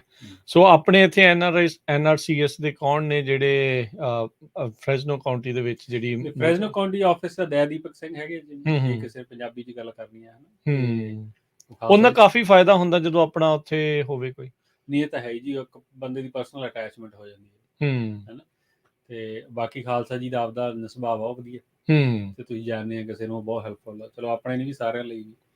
ਤੇ ਬਾਕੀ ਜਿਹੜੇ ਹੋਰ ਵੀ ਜ਼ਿਆਦਾ ਜਿੰਨੇ ਕੁ ਬੰਦਿਆਂ ਨਾਲ ਮੈਂ ਕੰਮ ਕੀਤਾ, ਕੈਨ ਨਾਲ ਜਾਂ ਆਪਣੇ ਸੈਮ ਵੈਂਗ ਹੈਨਾ, ਚੂ ਨੇ, ਉਹ ਆਏ ਸੀ ਮਿਲਾ, ਚੂ ਇੱਥੇ ਆਏ ਸੀ, ਤੇ ਇਹ ਸਾਰੇ ਬੰਦੇ ਵਧੀਆ ਨੇ। ਆਈ ਮੀਨ, ਜੇ ਇੰਗਲਿਸ਼ ਸਪੀਕਰ ਹੁੰਦਾ ਕੋਈ ਪ੍ਰੋਬਲਮ ਨਹੀਂ ਹੁੰਦੀ, ਪਰ ਪੰਜਾਬੀ ਵਾਲਿਆਂ ਨੂੰ ਐ ਹੋ ਜਾਂਦਾ ਵੀ ਪੰਜਾਬੀ ਬੋਲਣਾ ਹੋਵੇ, ਉੱਥੇ ਫਿਰ ਦਯਦੀਪਕ ਸਿੰਘ ਹੈਗਾ, ਸੌਖਾ ਆ। ਹਾਂ, ਪਰ ਜਾ ਕੇ ਜੇ ਤੁਸੀਂ ਉੱਥੇ ਕਹੋ ਵੀ ਤਾਂ ਉਹ ਆ ਜਾਂਦਾ, ਸਾਰੀ ਤੁਹਾਡੀ ਹੈਲਪ ਕਰ ਦਿੰਦਾ। ਤੇ ਹੋਰ ਵੀ ਆਪਣੀਆਂ ਬਹੁਤ ਸਾਰੀਆਂ ਕਾਉਂਟਰੀਜ਼ 'ਚ ਜਿੱਦਾਂ ਰਹਿੰਦੇ ਹੀ ਆ ਸੁਣਨ ਵਾਲੇ, ਦੇਖਣ ਵਾਲੇ, ਉੱਥੇ ਜੇ ਮੰਨ ਲਓ ਉੱਥੇ ਨਹੀਂ ਹੈਗਾ ਪੰਜਾਬੀ ਬੋਲਣ ਵਾਲਾ, ਕੀ ਉਸ ਮਾਮਲੇ 'ਚ ਆਪਣੇ ਦਯਦੀਪਕ ਸਿੰਘ ਹੈਲਪ ਕਰ ਸਕਦੇ? ਹਾਂਜੀ, ਪਰ ਜੇ ਤੁਸੀਂ ਉੱਥੇ ਇੱਕ ਕਹੋ ਵੀ ਨਾ, ਤਾਂ ਵੀ ਉਹ ਲੈਂਗੁਏਜ ਅਸਿਸਟੈਂਸ ਪ੍ਰੋਵਾਈਡ ਕਰ ਦਿੰਦੇ ਆ। ਅੱਛਾ, ਤੇ ਜਿਵੇਂ ਹੁਣ ਮੰਡੇਰੇ 'ਚ ਵੀ FSA ਆਫਿਸ 'ਚ ਵੀ ਹੈਗੇ ਆਪਣੇ ਪੰਜਾਬੀ ਸਪੀਕਰ ਹੁੰਦੇ ਆ। ਚਲੋ ਬਾਕੀਆਂ ਆਫਿਸਿਸ ਨਾਲ ਤਾਂ ਆਪਣੀ ਹੈ ਨਹੀਂ ਜੀ ਇੰਨੀ ਹਜੇ ਕੋਈ ਡੀਲਿੰਗ, ਪਰ ਇਹ 2 ਵੱਡੀਆਂ ਕਾਉਂਟੀਆਂ ਨੇ, ਦੋਨਾਂ ਦੇ ਆਪਣੇ ਨੇੜੇ ਦੇ, ਦੋਨਾਂ 'ਚ ਕੋਈ ਪ੍ਰੋਬਲਮ ਹੀ ਨਹੀਂ ਹੋਣੀ ਚਾਹੀਦੀ। ਸੋ ਰਿਜ਼ਰਵਾਇਰ ਅੱਜ ਦੇ ਜ਼ਮਾਨੇ ਦੇ ਵਿੱਚ ਜੇ ਦੇਖਿਆ ਜਾਵੇ ਤਾਂ ਜ਼ਿਆਦਾ ਇੰਪੋਰਟੈਂਟ ਕਿਉਂ ਆ? ਚਲੋ ਡ੍ਰਿਪ ਇਰੀਗੇਸ਼ਨ ਤਾਂ ਕੋਈ ਜਿੱਦਾਂ ਤੁਸੀਂ ਵੀ ਲਾਈ ਆ, ਕਰ ਹੀ ਰਹੇ ਆ, ਹੋਰ ਵੀ ਬਹੁਤ ਸਾਰੇ ਮੈਜੋਰਟੀ ਆਫ ਫਾਰਮਰਸ ਉਸ ਪਾਸੇ ਵੱਲ ਨੂੰ ਹੁਣ ਵੱਧ ਹੀ ਰਹੇ ਆ, ਜਾ ਹੀ ਰਹੇ ਆ। NRCS ਦਾ ਵੀ ਜ਼ੋਰ ਲੱਗਾ ਪਿਆ ਇਸ ਪਾਸੇ ਵੱਲ ਨੂੰ ਵੀ, ਚਲੋ ਗ੍ਰਾਂਟਾਂ ਦਈਏ ਤੇ ਇਸ ਪਾਸੇ ਵੱਲ ਨੂੰ ਜਾਈਏ, ਪਾਣੀ ਦੀ ਬਚਤ ਜਿਹੜੀ ਉਹ ਹੁੰਦੀ ਆ। ਇਸ ਮਾਮਲੇ ਦੇ ਵਿੱਚ ਆਪਾਂ ਦੇਖਿਆ ਜਾਵੇ ਤਾਂ ਹੋਰ ਤੁਹਾਨੂੰ ਕੀ ਲੱਗਦਾ ਵੀ ਕਿਉਂ ਜ਼ਿਆਦਾ ਇੰਪੋਰਟੈਂਟ ਆ, ਕਿਉਂ ਸਾਰਿਆਂ ਨੂੰ ਇਸ ਪਾਸੇ ਵੱਲ ਨੂੰ ਜਾਣਾ ਚਾਹੀਦਾ? ਨਹੀਂ, ਦੇਖੋ, ਜਿਹੜੇ ਤਾਂ ਨਵੇਂ ਸਿਸਟਮ ਡਿਜ਼ਾਈਨ ਹੋ ਰਹੇ ਤੇ ਏਕਰੇਜ ਵੱਡੀ ਆ, ਉਹਨਾਂ ਲਈ ਤਾਂ ਬਹੁਤ ਵਧੀਆ ਚੀਜ਼ ਆ, ਮੈਨੂੰ ਲੱਗਦਾ, ਜਿਹੜਾ ਮੇਰਾ ਆਪਦਾ ਪਰਸਨਲ ਓਪੀਨੀਅਨ ਹੈ, ਐਜ਼ ਅ ਫਾਰਮਰ ਕਹਿ ਸਕਦਾ, ਮੈਂ ਐਕਸਪਰਟ ਤਾਂ ਹੈ ਨਹੀਂ, ਹੈ ਨਾ। ਤੇ ਉੱਥੇ ਜਿਵੇਂ ਹੁਣ ਆਪਣੇ, ਮੈਂ ਆਪਦੇ ਕੇਸ ਦੀ ਗੱਲ ਕਰਦਾ ਵੀ, ਆ ਜਿਹੜਾ ਆਪਾਂ ਨੂੰ FID ਪਾਣੀ ਦਿੰਦੀ ਹੈ, ਜਿੰਨਾ ਕੁ ਪਾਣੀ FID ਨੇ ਐਤਕੀ ਦਿੱਤਾ, ਤਾਂ ਮੈਨੂੰ ਵੈਲ ਚਲਾਉਣ ਦੀ ਲੋੜ ਨਹੀਂ ਸੀ ਆਪਦੇ, ਮੈਂ ਇਕੱਲੇ, ਕਿਉਂਕਿ ਆਪਾਂ ਸਾਰਾ ਜਿਹੜਾ FID ਦਾ ਪਾਣੀ ਰਿਜ਼ਰਵਾਇਰ 'ਚ ਪਾਉਣਾ ਸੀ, ਰਿਜ਼ਰਵਾਇਰ ਨੂੰ ਡ੍ਰਿਪ ਥਰੂ ਆਪਾਂ ਡਿਸਟ੍ਰੀਬਿਊਟ ਕਰੀ ਜਾਣਾ ਸੀ। ਮੇਰਾ ਤਾਂ ਉਹਦਾ ਕੋਈ ਬਿੱਲ ਹੀ ਨਹੀਂ ਆਉਣਾ ਸੀ ਕਿਸੇ ਹਾਂ, ਧਰਤੀ ਹੇਠਲੇ ਪਾਣੀ ਕੱਢਣ ਦੀ ਲੋੜ ਨਹੀਂ ਸੀ ਪੈਣੀ। ਮੈਂ ਉਹ ਸਾਰਾ ਉਹ ਬਹੁਤ ਵੱਡਾ ਬੈਨੀਫਿਟ ਹੈ, ਤਾਂ ਹੀ NRCS ਪੁਸ਼ ਕਰਦੀ ਹੈ ਇਹ ਚੀਜ਼ਾਂ। ਤੇ ਰਿਜ਼ਰਵਾਇਰ ਦਾ ਪਾਣੀ ਇਹ ਨਹੀਂ ਆ ਵੀ ਡਾਇਰੈਕਟਲੀ ਸਿੱਧਾ ਜਾਣਾ, ਤੁਹਾਡਾ ਪੂਰਾ ਵਿਚਾਲੇ ਇੱਕ ਸਿਸਟਮ ਆ ਫਿਲਟਰੇਸ਼ਨ ਦਾ, ਉਹ ਸਾਰਾ ਉੱਥੋਂ ਦੀ ਜਾਣਾ, ਜਿਹੜਾ ਪਾਣੀ ਵੈਲਸ ਤੋਂ ਵੀ ਆਉਂਦਾ, ਉਹਨੇ ਵੀ ਸੇਮ ਫਿਲਟਰੇਸ਼ਨ ਥਰੂ ਜਾਣਾ, ਉਹਨੇ ਵੀ ਰਿਜ਼ਰਵਾਇਰ ਥਰੂ ਹੀ ਜਾਣਾ। ਅੱਛਾ, ਵੈਲਸ ਵੀ ਸਾਰੇ ਰਿਜ਼ਰਵਾਇਰ 'ਚ ਹੀ ਡਿੱਗਦੇ ਆ। ਓਕੇ, ਠੀਕ ਹੈ। ਸੋ ਜਦੋਂ ਰਿਜ਼ਰਵਾਇਰ ਵਾਲਾ ਆ ਗਿਆ ਤੇ ਵੈਲ ਨੇ ਵੀ ਉਹ 'ਚ ਪਾਣੀ ਪਾਉਣਾ ਤੇ ਉਹ ਦੂਜਾ ਵੀ ਉਹਦੇ ਵਿੱਚ ਆਉਣਾ। ਪਰ ਉਹਦਾ ਇਹ ਫਾਇਦਾ ਹੋ ਜਾਣਾ ਵੀ ਜਦੋਂ ਹੁਣ ਜੇ ਆਪਾਂ ਨੂੰ FID ਦਾ ਜਦੋਂ ਸ਼ੁਰੂ ਹੁੰਦਾ ਪਾਣੀ ਡਿਸਟ੍ਰਿਕਟ ਦਾ, ਤਾਂ ਆਪਾਂ ਉਹਨੇ ਵੈਲ ਬੰਦ ਕਰ ਦੇਣੇ ਸਾਰੇ, ਆਪਾਂ ਉਹ ਭਰ ਲਿਆ ਕਰਨਾ, ਹਰੇ 8-9 ਦਿਨ ਬਾਅਦ ਹੀ ਹੁੰਦੀ ਹੈ ਮਹੀਨੇ 'ਚ, ਹੈਨਾ। ਤੇ ਉਹਨੇ ਨਾਲ ਆਪਣਾ ਮਹੀਨਾ ਸਾਰਾ ਲੰਘ ਜਾਇਆ ਕਰਨਾ, ਆਪਣੀ ਖਾਸ ਕਰਕੇ ਹੁਣ, ਕਿਉਂਕਿ ਹੁਣ ਤਾਂ ਬੂਟੇ ਬਹੁਤ ਛੋਟੇ, ਹੁਣ ਡਿਮਾਂਡ ਘੱਟ ਆ ਪਾਣੀ ਦੀ। ਲੇਟਰ ਔਨ ਜਦੋਂ ਮੈਚਿਓਰ ਟਰੀ ਹੋ ਗਏ, ਹੋ ਸਕਦਾ ਉਦੋਂ ਥੋੜਾ ਬਹੁਤ ਆਪਾਂ ਦੂਜੇ ਵੈਲ ਚਲਾਉਣੇ ਪੈਣ, ਪਰ ਮੈਜੋਰਟੀ 'ਚ ਤਾਂ FID ਨੇ ਕਰ ਲਿਆ ਕਰਨਾ, ਕਵਰ ਕਰ ਲੈਣਾ। ਸੋ ਉਹਦੇ ਨਾਲ ਫਿਰ ਉਹ ਬਿੱਲ ਦਾ ਬਹੁਤ ਫਰਕ ਪੈ ਜਾਂਦਾ। 2 ਚੀਜ਼ਾਂ, ਪਾਣੀ ਵੀ ਬਚਾ ਰਹੇ ਆ ਤੇ ਆਪਾਂ ਬਿਜਲੀ ਵੀ ਜਿਹੜੀ ਉਸ ਚੀਜ਼ ਦੇ ਵਿੱਚ ਜਿਹੜੀ ਉਹ ਬਚਾ ਹੋ ਰਹੀ ਹੈ। ਬਾਕੀ ਦੌਰ ਨੂੰ ਵੱਡੀ ਗੱਲ ਬਫਰ ਆ ਜਾਂਦਾ, ਤੁਹਾਡੇ ਕੋਲ ਇੱਕ ਕੰਮ ਕਰ, ਫਿਕਰ ਘਟ ਜਾਂਦਾ ਥੋੜਾ, ਤੁਹਾਡੇ ਕੋਲ ਪਾਣੀ ਮੂਰੇ ਪਿਆ ਹੁੰਦਾ, ਹੈਨਾ। ਜੇ ਬਾਈ ਚਾਂਸ ਇੱਕ ਤੁਹਾਡੇ ਕੋਲ ਮੋਟਰ, ਜਿਵੇਂ ਆਪਣੇ ਦੂਜੀ ਰੇਂਜ 'ਚ ਇੱਕ ਮੋਟਰ, ਇੱਕ ਵੈਲ ਆ, ਤੇ ਉਹ ਜੇ ਉਹ ਬਾਈ ਚਾਂਸ ਖਰਾਬ ਹੋ ਹੀ ਗਿਆ ਸੀ, ਗਰਮੀਆਂ 'ਚ ਖਰਾਬ ਹੋ ਗਿਆ, ਅੱਛਾ, ਹੈਨਾ, ਪਰ ਚਲੋ ਮਾਈਨਰ ਪ੍ਰੋਬਲਮ ਸੀਗੀ, ਇੱਕ ਦਿਨ 'ਚ ਫਿਕਸ ਹੋ ਗਈ। ਪਰ ਆਇਆ ਵੀ ਜੇ ਜਿਹੜੀ ਕੋਈ ਵੱਡੀ ਪ੍ਰੋਬਲਮ ਆ ਗਈ, 5-7 ਦਿਨ ਲੰਘ ਗਏ ਬਿਨਾਂ ਪਾਣੀ ਕਿੱਥੋਂ ਲਾਉਣਾ? ਟੈਂਕਰ ਤਾਂ ਲਿਆ ਕੇ ਖੱਤਾ ਨਹੀਂ ਜਾਣਾ, ਹਨਾ। ਟੈਂਕਰਾਂ ਦਾ ਬਣਨਾ ਨਹੀਂ, ਉਹਨੇ ਤਾਂ ਮਿਹਨਤ ਚਾਹਿਆ। ਸਹੀ ਗੱਲ ਹੈ। ਉਹ ਸਾਰੀਆਂ ਚੀਜ਼ਾਂ ਨਾਲ ਫਿਰ ਇੱਥੇ ਥੋੜੀ ਜਿਹੀ ਬੈਨੀਫਿਟ ਹੋ ਜਾਂਦਾ। ਬੈਨੀਫਿਟ ਆ। ਇਹ ਹੁਣ ਸਾਰਾ ਸਿਸਟਮ ਹੀ ਐ ਡਿਜ਼ਾਈਨ ਹੋਇਆ ਵੀ ਤੁਸੀਂ ਰਿਜ਼ਰਵਾਇਰ ਵੀ ਨੂੰ ਬਾਈਪਾਸ ਵੀ ਕਰ ਸਕਦੇ ਆ, ਜੇ ਕਰਨਾ ਨਹੀਂ ਵੀ ਕਰਨਾ, ਉਹ ਫਿਰ ਤੁਹਾਨੂੰ 2 ਆਪਸ਼ਨਾਂ ਹੋ ਜਾਂਦੀਆਂ ਹਰ ਟਾਈਮ ਵੀ ਜੇ ਬਾਈ ਚਾਂਸ ਕਿਸੇ ਕਾਰਨ ਕਰਕੇ ਨਹੀਂ ਚੱਲਦੀ ਤਾਂ ਦੂਜੀ ਆਪਸ਼ਨ ਬੈਕਅਪ ਹੈਗੀ ਤੁਹਾਡੀ। ਰਿਡੰਡੈਂਟ ਹੋ ਜਾਂਦਾ ਹੈ ਕੰਮ, ਸਿਸਟਮ ਬਹੁਤ ਰਿਡੰਡੈਂਟ ਆ ਵੀ ਇੱਕ ਪਾਸਾ ਫੇਲ ਹੋ ਗਿਆ ਤਾਂ ਦੂਜੇ ਪਾਸੋਂ ਚਲਾ ਲਓ। ਹਾਂ, ਜੇ ਦੋਨੋਂ ਫੇਲ ਹੋ ਗਏ ਫਿਰ ਤਾਂ ਚਲੋ ਵੱਖਰੀ ਗੱਲ ਆ। ਉਹ ਤਾਂ ਫਿਰ ਹਾਂ, ਉਹ ਤਾਂ ਚਲੋ ਹੈ ਹੀ ਕੁਦਰਤ ਦੇ ਹੱਥ ਫਿਰ ਉਹ ਸਾਰੀਆਂ ਜਿਹੜੀਆਂ ਚੀਜ਼ਾਂ। ਸੋ ਡੈਫੀਨੇਟਲੀ ਜਿਹੜੇ ਵੀ ਵੱਡੇ ਏਕੜੇਜ ਵਾਲੇ ਫਾਰਮਰਸ ਆ, ਕਈਆਂ ਨੇ ਤਾਂ ਚਲੋ ਇਹ ਲਵਾਇਆ ਹੀ ਆ ਉਸ ਚੀਜ਼ ਦਾ। ਉਹ ਤੇ ਜਿਨ੍ਹਾਂ ਨੇ ਨਹੀਂ, ਉਹ ਜ਼ਰੂਰ ਸੋਚਣ, ਐਟਲੀਸਟ ਦੇਖ ਕੇ ਆਓ। ਜੇ ਕਿਸੇ ਨੂੰ ਲੱਗਦਾ ਕੋਈ ਸ਼ੱਕ ਆ ਜਾਂ ਸਵਾਲ ਆ, ਉਹ ਫਾਰਮਰ ਅਰਸ਼ਦੀਪ ਸਿੰਘ ਦੇ ਨਾਲ ਕੰਟੈਕਟ ਕਰ ਲਿਓ। ਉਹ ਤੁਹਾਨੂੰ ਜਿਹੜਾ ਉਹ ਦੱਸ ਦੇਣਗੇ। ਉੱਥੇ ਜਾ ਕੇ ਤੁਸੀਂ ਇਹਨਾਂ ਦੇ ਖੇਤ 'ਚ ਜਾ ਕੇ ਇਸ ਪੂਰੇ ਪ੍ਰੋਸੈਸ ਨੂੰ ਜਿਹੜਾ ਉਹ ਦੇਖ ਸਕਦੇ ਆ। ਜੇ ਤੁਹਾਡਾ ਵੀ ਫਿਰ ਮੂਡ ਬਣਦਾ ਤਾਂ ਤੁਸੀਂ NRCS ਦੇ ਨਾਲ ਵੀ ਤੁਹਾਡੀ ਜਿਹੜੀ ਗੱਲਬਾਤ ਉਹ ਕਰਵਾ ਸਕਦੇ ਹੋ, ਮਦਦ ਜਿਹੜੀ ਉਹ ਤੁਹਾਡੀ ਹੋ ਸਕਦੀ ਆ। ਵਾਟਰ ਇਵੈਪੋਰੇਸ਼ਨ ਦਾ ਵੀ ਕੋਈ ਜ਼ਿਆਦਾ ਪ੍ਰੋਬਲਮ ਤਾਂ ਨਹੀਂ ਇਸ ਚੀਜ਼ ਦੇ ਵਿੱਚ, ਵੀ ਪਾਣੀ ਪਿਆ ਕੋਈ ਏਡੀ ਗਲਤ ਨਹੀਂ ਵੀ ਇਵੈਪੋਰੇਸ਼ਨ ਵਾਲੀ ਤਾਂ ਨਹੀਂ ਏਡੀ, ਜਿਹੜਾ ਥੱਲੇ ਚਲਾ ਜਾਂਦਾ ਪਾਣੀ ਲਾਈਨਰ ਤੋਂ ਬਿਨਾਂ, ਉਹ ਜ਼ਿਆਦਾ ਵੱਡੇ ਚੈਲੰਜ ਆ ਉਹਦੇ ਲਈ, ਉਹਦੇ ਬਿਨਾਂ ਨਹੀਂ ਰਹਿ ਸਕਦੇ। ET ਦਾ ਤਾਂ ਚਲੋ ਜਿੰਨੀ ਗਰਾਊਂਡ 'ਚ ਜਾਣੀ ਓਨਾ ਹੀ ਉੱਪਰ ਜਾਣੀ, ਉਹ ਤਾਂ ਸੇਮ ਹੀ ਜਾਣੀ ਆ। ਠੀਕ ਹੈ, ਉਹ ਤਾਂ ਜੇ ਹੁਣ ਕਵਰ ਕਰਨੇ ਤੁਸੀਂ ਦੇਖੇ ਹੋਣਗੇ ਆਮ ਜਿਹੜੇ ਆਪਣੇ ਸਿਟੀ ਦੇ ਹੈਗੇ ਨਾ ਵਾਟਰ ਫਿਲਟਰੇਸ਼ਨ ਸਿਸਟਮ ਲੱਗੇ ਹੋਏ ਨੇ, ਪਲਾਂਟ ਲੱਗੇ ਨੇ ਬਾਹਰ ਸਿਟੀਜ਼ ਤੋਂ, ਉਹ ਆਈ ਪਾਣੀ ਬਾਹਰ ਛੱਡਦੇ ਨੇ ਲੰਮੇ ਏਰੀਏ 'ਚ, ਉਹਨਾਂ ਦੇ ਰਿਜ਼ਰਵਾਇਰ ਬਣੇ ਹੈ, ਉਹ ਬੋਲਾਂ ਛੱਡ ਦਿੰਦੇ ਨੇ ਉੱਤੇ ਪਲਾਸਟਿਕ ਦੀ। ਹਾਂਜੀ, ਜੀ। ਉਹ ਤਾਂ ਫਿਰ ਚੀਪ ਹੋਏ ਆ ਵੀ ਜੇ ਤੁਸੀਂ ਉਹ ਕਰਨਾ ਤਾਂ ਪ੍ਰੋਸੈਸ ਉਹ ਵੀ ਹੈ, ਮਤਲਬ ਜੇ ਤੁਸੀਂ ਥੋੜਾ ਬਹੁਤਾ ਵੀ ਬਚਾਉਣਾ ਸੋਲੂਸ਼ਨ ਹੈਗੇ ਆ। ਆਫ ਕੋਰਸ ਹੁਣ ਚਲੋ ਰਿਜ਼ਰਵਾਇਰ ਨੇ ਆਪਦੇ ਚੈਲੰਜ ਦੇਣੇ ਨੇ, ਇਹਦੇ 'ਚ ਆਪਣੀ ਜਿਹੜੀ ਕਹਿੰਦੇ ਆ ਐਲਗੀ ਜੀ ਬਣ ਜਾਂਦੀ ਹੈ, ਕੋਈ ਹੋਰ ਬੂਟੀ ਜੀ ਨਿਕਲ ਆਈ, ਤੇ ਉਹ ਤਾਂ ਆਉਣਾ ਹੀ ਹੈ ਚੈਲੰਜ। ਉਹ ਚਲੋ ਮਾੜੀ ਮੋਟੀ ਦਵਾਈ ਪਾਉਣੀ ਪਊਗੀ, ਪਰ ਓਵਰਆਲ ਜਿਹੜਾ ਹੈਗਾ ਸਿਸਟਮ ਉਹ ਜ਼ਿਆਦਾ ਬੈਨੀਫਿਟ, ਫਾਇਦੇ ਜ਼ਿਆਦੇ ਨੇ। ਨੁਕਸਾਨ ਵੀ ਇਦਾਂ ਨਹੀਂ ਵੀ ਕੋਈ ਨੁਕਸਾਨ ਆ, ਚੈਲੰਜਸ ਹੀ ਨੇ, ਚੁਣੌਤੀਆਂ ਹੀ ਨੇ ਵੀ ਜਿਸ ਨੂੰ ਓਵਰਕਮ ਕੀਤਾ ਜਾ ਸਕਦਾ ਹੈ ਆਸਾਨੀ ਦੇ ਨਾਲ। ਸੋ ਬਹੁਤ ਧੰਨਵਾਦ ਅਰਸ਼ਦੀਪ ਸਿੰਘ। ਤੇ ਜੇ ਇਸ ਦੇ ਬਾਬਤ ਤੁਸੀਂ ਕੁਝ ਹੋਰ, ਜੇ ਕੁਝ ਮਿਸ ਕਰ ਗਏ ਹੋ, ਮੈਂ ਪੁੱਛਣਾ ਜਾਂ ਤੁਸੀਂ ਦੱਸਣਾ, ਤੁਹਾਡੇ ਦਿਮਾਗ ਦੇ ਵਿੱਚ ਹੈ ਗੱਲ ਜਿਹੜੀ ਇਰੀਗੇਸ਼ਨ ਦੇ ਬਾਬਤ ਤੁਸੀਂ ਕਹਿਣੀ ਚਾਹੁੰਦੇ ਹੋ? ਨਹੀਂ, ਇਹ ਤੇ ਇਹੀ ਹੈ ਜੀ, ਜੇ ਕਿਸੇ ਨੇ ਵੀ ਇਰੀਗੇਸ਼ਨ ਸਿਸਟਮ ਨੂੰ ਜਿਹਦੀ ਲੋੜ ਹੈ ਨਾ, ਪਹਿਲੀ ਗੱਲ ਤਾਂ ਇਹ ਹੈ ਵੀ ਤੁਸੀਂ ਆਪਦੀ ਪਲੈਨਿੰਗ ਪਹਿਲਾਂ ਸ਼ੁਰੂ ਕਰੋ, ਸਾਲ ਲੈ ਕੇ ਚੱਲੋ, ਹੈ ਨਾ। 1 ਸਾਲ ਚਾਹੀਦਾ ਤੁਹਾਡੇ ਕੋਲ, ਸਾਲ ਪਹਿਲਾਂ ਪ੍ਰੈਪਰੇਸ਼ਨ ਸ਼ੁਰੂ ਹੋਣੀ ਚਾਹੀਦੀ ਹੈ। ਦੂਜਾ ਵੀ ਜਿੰਨੇ ਜਿਹੜੇ ਆਪਾਂ ਡਿਪਾਰਟਮੈਂਟਸ ਦੀ ਗੱਲ ਕੀਤੀ ਆ, ਇਹਨਾਂ ਨੂੰ ਪਹਿਲਾਂ ਇੰਗੇਜ ਕਰ ਲਓ, ਨਾਲ ਦੇ ਨਾਲ ਹੀ ਜੋੜ ਲਓ, ਨਾਲ ਦੀ ਨਾਲ ਇੰਗੇਜ ਕਰੋ।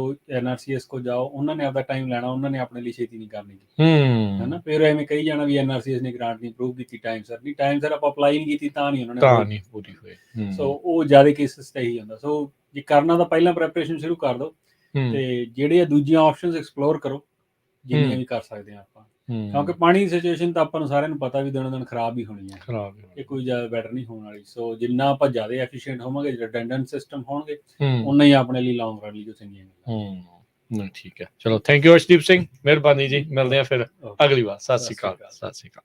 ਸੋ ਤੇ ਪ੍ਰੋਗਰਾਮ ਇੱਥੇ ਹੀ ਸਮਾਪਤ ਹੈ ਜੀ। ਸਾਂਝੀ ਸਾਥ ਖੇਤਾਂ ਦੀਆਂ ਗੱਲਾਂ ਬਾਤਾਂ ਕੀਤੀਆਂ। ਅੱਜ ਆਪਾਂ ਸਿੰਜਾਈ ਦੇ ਜਿਹੜੇ ਸਾਧਨ ਨੇ, ਉਹਦੀ ਵਿਧੀ ਆ ਕਿੱਦਾਂ ਆ, NRCS ਦੇ ਥਰੂ ਕਿੱਦਾਂ ਮਦਦ ਲੈਣੀ ਆ, ਕਿੱਥੇ ਮਹਿਕਮੇ ਕਿਹੜੇ ਜਿਹੜੇ ਉਹ ਉਹਨਾਂ ਦੇ ਨਾਲ ਤੁਸੀਂ ਜੁੜ ਕੇ ਚੱਲਣਾ ਆ, ਉਹ ਸਾਰੀਆਂ ਚੀਜ਼ਾਂ ਦੇ ਉੱਤੇ ਜਿਹੜੀ ਉਹ ਆਪਾਂ ਚਰਚਾ ਕੀਤੀ। ਰਿਜ਼ਰਵਾਇਰ ਸਿਸਟਮ ਜਿਹੜਾ ਪਾਣੀ ਸਟੋਰ ਕਰਕੇ ਰੱਖਣ ਦਾ ਤੇ ਉਸਨੂੰ ਮੁੜ ਵਰਤਣ ਦੀ ਜਿਹੜੀ ਵਿਧੀ ਆ, ਉਸ ਦੇ ਉੱਤੇ ਆਪਾਂ ਚਰਚਾ ਕੀਤੀ ਆ। ਬਾਕੀ ਇਸ ਦੇ ਬਾਬਤ ਇੱਕ ਵਿਸ਼ੇਸ਼ ਵੀਡੀਓ ਵੀ ਪੰਜਾਬੀ ਰੇਡੀਓ USA ਦੇ YouTube ਚੈਨਲ ਦੇ ਉੱਤੇ ਮੌਜੂਦ ਆ, ਤੁਸੀਂ ਉਸ ਨੂੰ ਜਾ ਕੇ ਦੇਖ ਸਕਦੇ ਆ। ਸੋ ਸਾਰੀਆਂ ਗੱਲਾਂ ਨੂੰ ਤੁਸੀਂ ਫਿਰ ਅੱਖੀਂ ਦੇਖ ਸਕਦੇ ਆ। ਉਸ ਦੇ ਵਿੱਚ ਪੂਰੀ ਐਕਸਪਲੇਨੇਸ਼ਨ ਵੀ ਜਿਹੜੀ ਉਹ ਦਿੱਤੀ ਗਈ ਆ। ਹੁਣ ਮੇਰੇ ਰਾਜਕਰਮਜੀਤ ਸਿੰਘ ਵੱਲੋਂ ਵੀ ਤੁਹਾਨੂੰ ਸਭ ਨੂੰ ਪਿਆਰ ਭਰੀ ਸਤਿ ਸ੍ਰੀ ਅਕਾਲ। ਸੁਣਦੇ ਰਹੋ, ਦੇਖਦੇ ਰਹੋ ਪੰਜਾਬੀ ਰੇਡੀਓ USA।